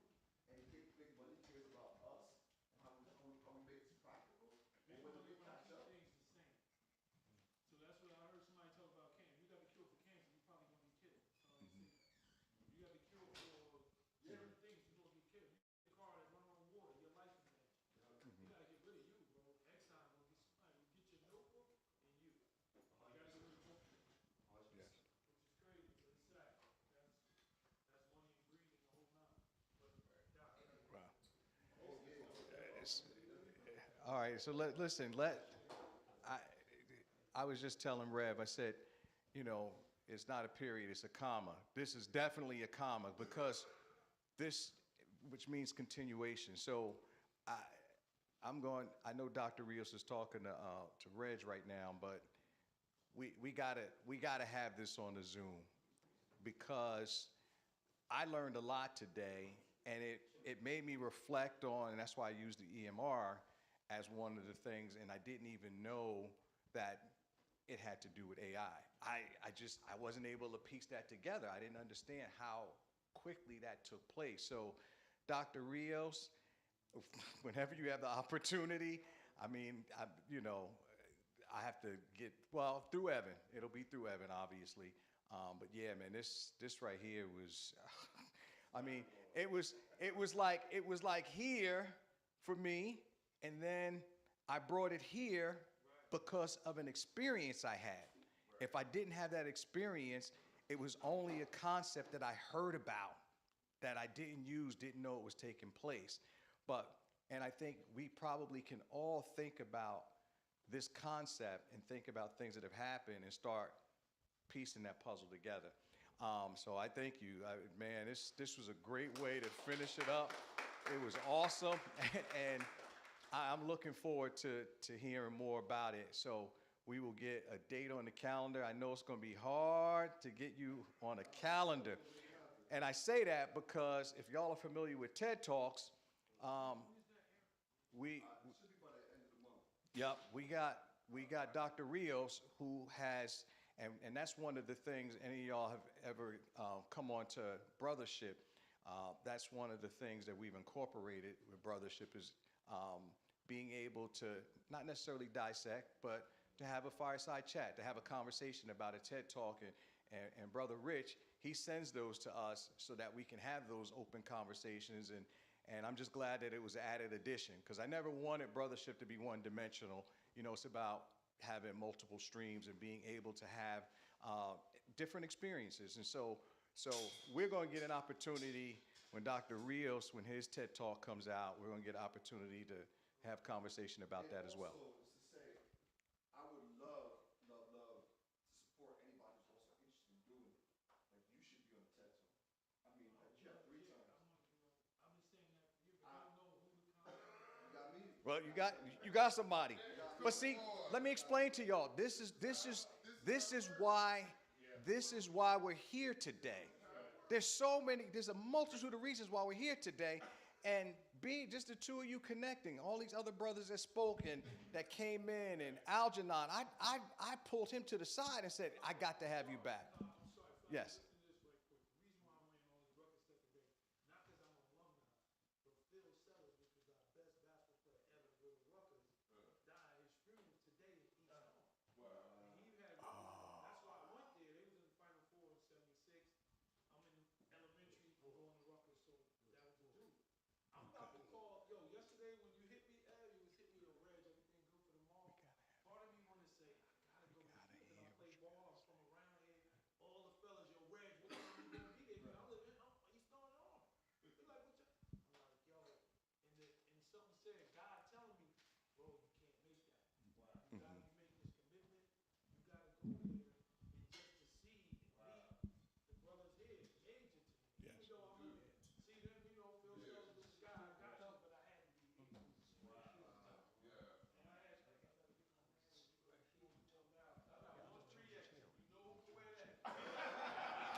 All right, so, oh, man, I appreciate it. So, man, give it up for Dr. Rios again, man. Just give it up for him. Yes, sir. Can I ask, because this is the last piece, we were going to do an open panel. I know we've run out of time, but this right here is the last piece. And so if y'all could just move a little closer, and I'm asking y'all to do it for a reason. I'm not going to share. I'm going to allow him to share. But Brother Leroy, when we started talking about putting this conference together, I thought about him because he has an awesome, awesome testimony. And so, and I think it's going to definitely bless us, man. And so I just want to give him the opportunity to be able to kind of share where he was, because this brother right here, Andre, knows him way better than I do, but I know him well. I know him, and I think we probably know each other, I don't know, 15 years maybe. And so, but the two of them grew up together, right? And so we know where he was prior to his accident, right? And so when I found out what took place, I said, oh man, I got to have him come and give his testimony, man, because, you know, just like you had your accident, but you're still able, and you, exactly, so. Yes. Yep. Yep.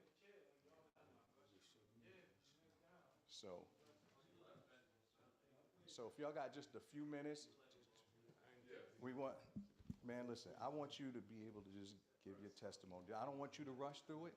We all here, and I just want them to be able to hear your testimony. All right, man? Yes, sir. All right. Hello, fellas. How are you doing? God bless you all for being here today.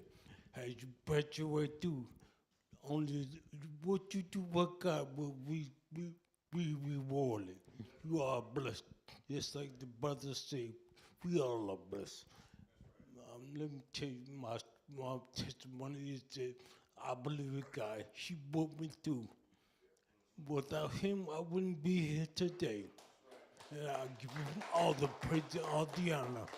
In 2022, I had a stroke, a hemorrhagic stroke. I was supposed to be dead and gone, but I'm here because of God.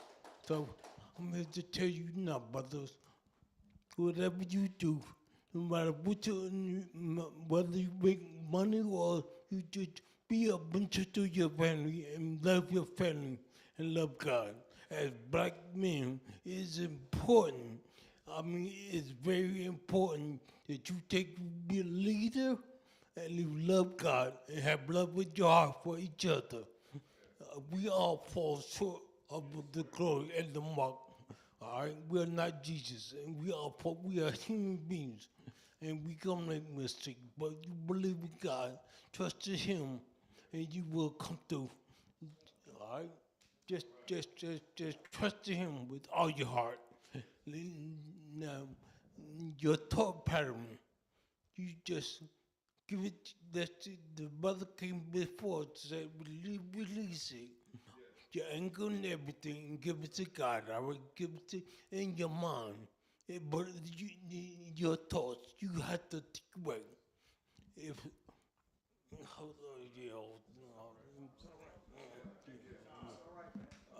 on, I had my father and my mother in my life. They were married for 50-something years. I had my father. I did hear him pray until he was a grown man, and I had many problems in my life, but I believe in God. And like I said, just trust in Him and lean not to your own understanding, but be renewed in your mind and love God, love people, and live free. I thank you. Hallelujah. Amen. Hey, real quick. So, when I first joined this church, Deacon Leroy and I had another cousin, Deacon Bill, were deacons in the church. So when I first joined, a lot of my family was involved in the church, and I wasn't a big church guy, wasn't a big church guy. So when I joined them, they were in Passaic at the time, and we kind of, Deacon Leroy, and I helped out a little bit, but he did most of the work over there as far as we had to gut that place daggone near and redo it, and he did a lot of that work. So I can remember that I used to always tell my cousin Bill and Deacon Leroy, I get in where I fit in. That was always my attitude. I'm not looking for accolades. I don't like accolades. My pastor just honored me last week at our high tea, and I loved it, but I'm not that guy. I don't need the accolades. I get in where I fit in. But the reason I became a deacon, and one reason when Pastor approached me with it about being a deacon was because of him. And because of my cousin Bill was the main reason I even said, you know what, I'll do that, because neither one of them were still active at the church at that point, and we didn't have anybody like them in the church. So when she approached me with it, I felt I could be that guy that's like them. Deacon Everett was already here, but he takes on a different capacity. You know what I'm saying? If you know what I mean. Deacons do different things, I'm more of the hands-on deacon here. Deacon Everett's more of the speaker. In all honesty, he's more of the speaker. But, not to go past that, what I really wanted to say was, after his stroke, I've seen where he was then and where he is now. And it's 100% turnaround from where he was then and where he is now. You know, and it's funny, last thing I'm gonna say, we had a, was it Thanksgiving at Yo-Yo's house?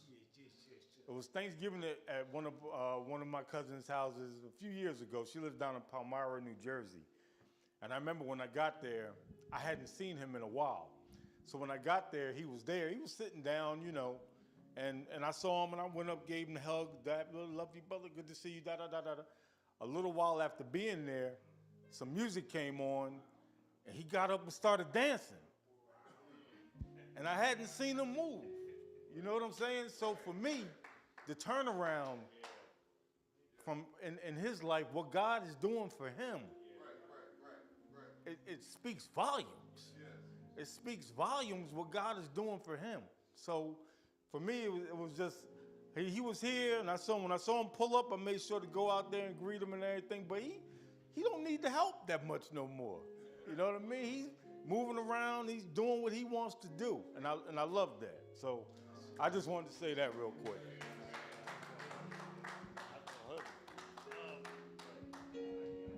Yes, man. You know, I was just happy to know that he was still with us. That's what made me happy. Because when I was just happy to know, man, it was, you know, I don't know if you know the severity of a stroke. I mean, we've probably all gone through where we know someone that had a stroke, and it affects us differently. Some have what they call a TIA, which is a mini stroke. And then others have a major stroke. And then some have a massive stroke. And that's just to put it in layman's terms. But I was, you know, when it happened and I found out, I was just, man, the only thing I didn't really care what state he was in. I just said, Lord, please just let him live. Let him live so it could be a testament. And so I don't know if you ever gave your testimony any place. And so I needed you to have this platform, man, to be able to share with the brothers. It's encouragement I think it's encouragement for all of us. But it also tells us, and I think I'm trying to remember who it was, which speaker talked about, was it Eric? No, Algernon, Allen. So many speakers today, man. We had a ton of speakers, man. This was a wealth of knowledge, but somebody touched on our health. And I can't remember who talked a little bit about our health. Oh, okay, Reggie. And so how important that, absolutely, that's right, because you went from, pescatarian, and how important it is to have a balanced, nutritionist diet. And so sometimes when we're younger, we eat what we want to eat, and we don't think about it until it affects us. And I think that was part of Reggie's testimony. When it affected him, he said, I got to make the change, you know?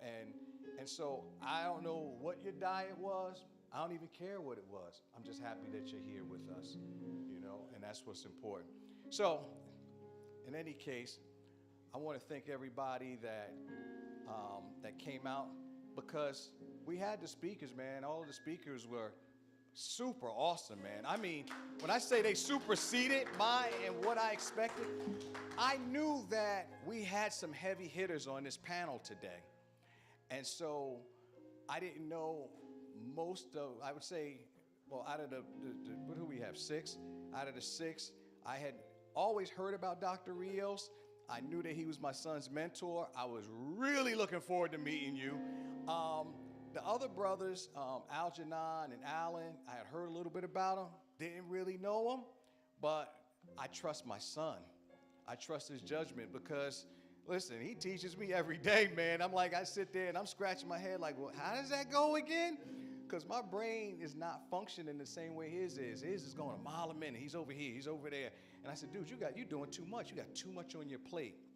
So I am grateful and thankful for everybody that came out, even those that had the desire to come and just couldn't and was asking about the Zoom. But I wanted us to come together, man, to be able to touch each other and shake hands and hug. I mean, because I know there's another variant out there. And so I know we got to be cautious and proceed with caution and get the next COVID shot. But for now, I guess we're kind of safe. I don't know how safe, but you know, just keep in mind if this thing starts to progress, we're gonna go back to mask. And I didn't want to miss the opportunity, this window of opportunity for us to come together and be able to embrace each other, man. Just as brothers, ain't nothing funny about it, you know, because we always think, man, I ain't hugging no brother. It ain't nothing funny about embracing your brother. And so I was just glad that we were able to come today and be able to do so for our inaugural brothership celebration. And so next year, the plan is for us to be in Georgia. Now, I'm going to say this, and so all of our speakers are here. I enjoyed all of y'all so much that I would like to do something and kind of extend it. So what does the path forward look like for brothership? Path forward looks like, and I was talking to Rich, and he was like, so I call it feet on the street. And he was like, boots on the ground, what is it? So, and I said, because we have to reach the masses. We got to get out into the community now. You know, this thing, I didn't want it to be the best kept secret. And so when we have these Zoom meetings and I'm sending out, and some of you know, John, you know I'm always sending it to you, and a bunch of you, I'm always sending it to Keith Roy, I'm always sending it to Sprad, and so I'm asking, because we talked about it, and this conversation could have gone on with AI for another 40 minutes to an hour. Why are we hiding? Dr. Rio said it himself. It's already out there, but our people don't know about it. So if our people don't know about it, how do we get them to know about it, right? And it's not just AI, it's the mental space, right? It's the encouragement. It's all of these things that every day, right, we gain this knowledge and we don't share it. We shared it in this small setting today, but now this is my challenge. My challenge is, what are we going to do from here? What does that path forward look like? Not just for brothership, because brothership ain't about Everett. I never want it to be about me. I said, when I was back there and I was talking to Elder Andre, and I said, we got to have, when feet on the street, not just in Georgia, but it got to be in Jersey. I can't be in both places.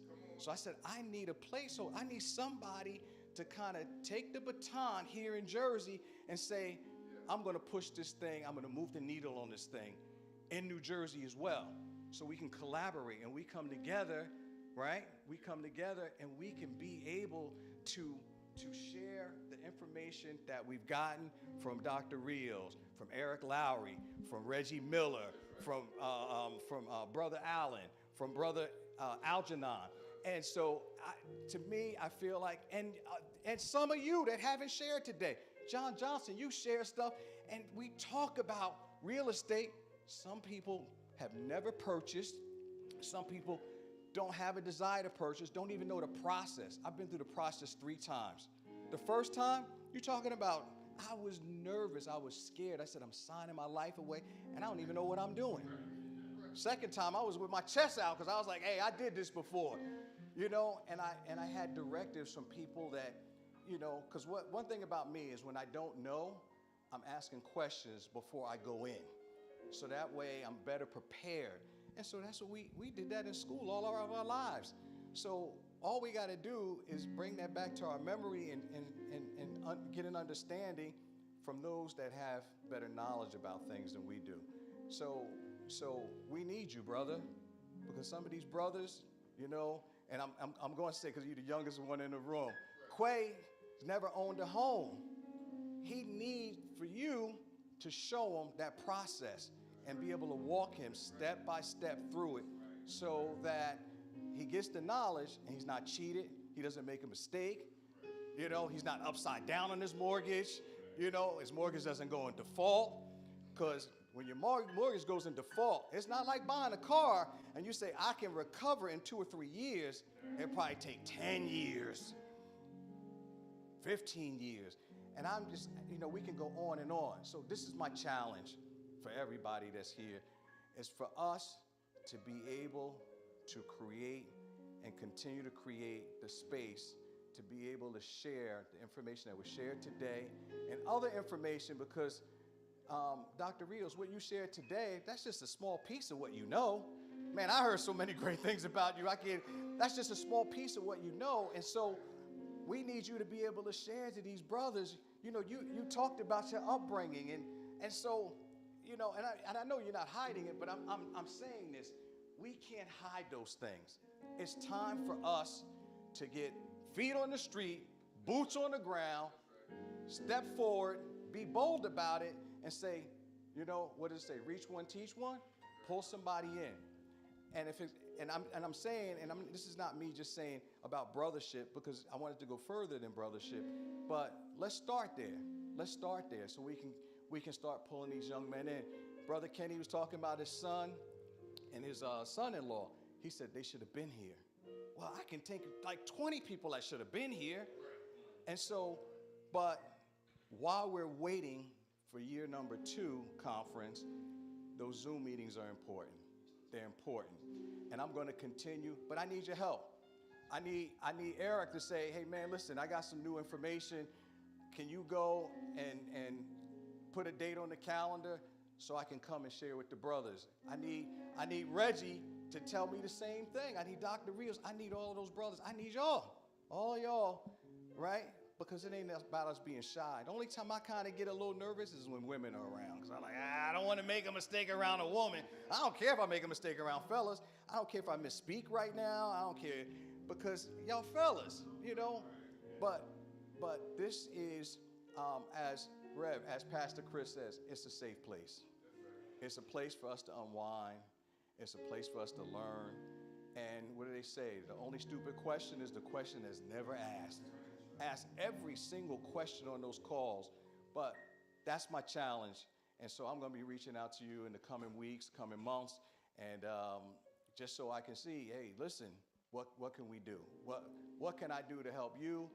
What can you do, and what can you offer to help somebody else? All right? So, Rev, if you can come and dismiss us. Oh, let me ask you a question before. Does anybody want to go to, because we have on the agenda to go to, and Rev can share more about that because I'm not really familiar with it's a pool hall. Yeah.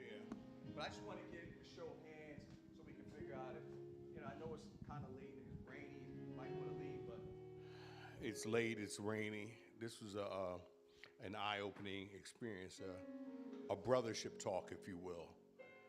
So I'm going to thank Deacon Everett for everything he's done to put this brothership thing together. Give a round of applause, y'all. I mean, come on. This wasn't easy. I'm going to ask you one more thing, though, and this is personally. Tomorrow we're going to close out, and I'm going to preach a message. Now, our churches are filled with women. You would make not only my heart glad, but my wife's heart glad by seeing some brothers sitting in the seats. And just to give you a taste of what I'm going to talk about is, because we all need a spiritual foundation. We all need God in our lives. And each of us is still, no matter how young or old we are, we're under construction. We are still, I learned some things today from the speakers that I'm like, wow, I never thought about it that way. Because all it takes is a thought. All it takes is a word.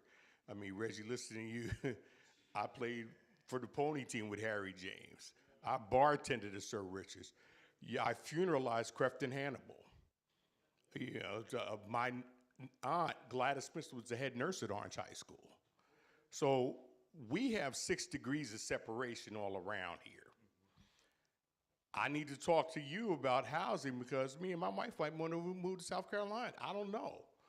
Dr. Rios, my wife wants to meet you. I'm going to tell you that right now. She works at this Northeast Health Network Center over here that deals with specially challenged brothers and sisters. Quay is my youngest, is my grandson, and I have a great grandson. How old is Asai? Yeah. Great grandson. So we need to continue to pour into him. Now, I don't see any reason why this can't be tripled in size by next year. But we have to put our boots on the ground. And one of the reasons I'm inviting everybody tomorrow is this. Y'all know how hard sisters work. Now, my wife put on a ladies' high tea last week. 2 weeks ago, we had 42 tickets paid. Them 3 or 4 sisters got to work, and 155 sisters walked in the door last Saturday. So we can use their prayers and assistance with us getting our boots on the ground. I believe in that. My wife's my biggest supporter. And this is something that's sorely needed in our community. I'm tired. Look, not for nothing, I done been around the block. I mean, I'd have been in, what was the name of the hotel in New Jack City? Oh, I've been in the Carter around here. You understand where I'm coming from? So I could sit down and talk to people about realistic stuff. And I'm sure some brothers here can as well, okay? In order to get boots on the ground, we have to communicate honestly and let people know, look, I might be Reverend Michael Spivey, but brother, I believe I'm from the south side of the kingdom. That's how that works. I can talk to any one of you about anything under the sun. I've been a mortician. I done picked up pieces of people from the World Trade Center. I had to work on my father in the prep room, not putting straightening his tie in the casket. I can tell you anything. If somebody here passes away or has a loved one pass away, call me up. Tell me, hey, come with me to the funeral home. I'm not going to let them rip you off because, unfortunately, in that industry, they take advantage of people that are in the grief process. That's the way it is. Deacon Everett will tell you. I helped out a member of his, a good friend of his. We funeralized their mother Wednesday night. Health. One of my brothers gave me the tickets, 4 tickets to take Eddie and a couple guys to Giants the Giants just preseason game. I thought because I parked far away in the parking lot, that's why my chest was hurting. Right? 2 days later, I was getting a stent put in from a 70% blockage in my artery. So yeah, there's some things that really like hit me here. But we need a spiritual foundation for this to take off.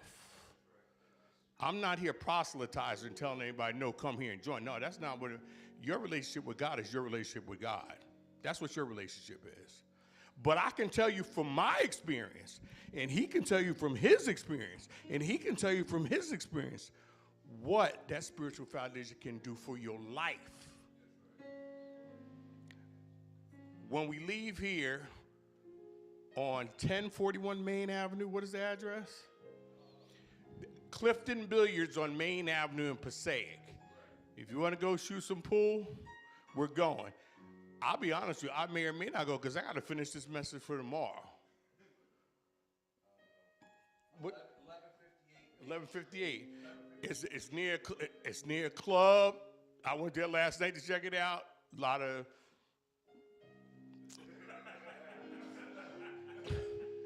of stuff was floating around in the air. A lot of sites were walking along the sidewalks.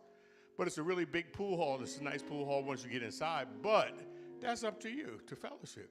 I don't know if whoever is free, talk about it. Maybe we can go somewhere and watch a game or something. I don't know.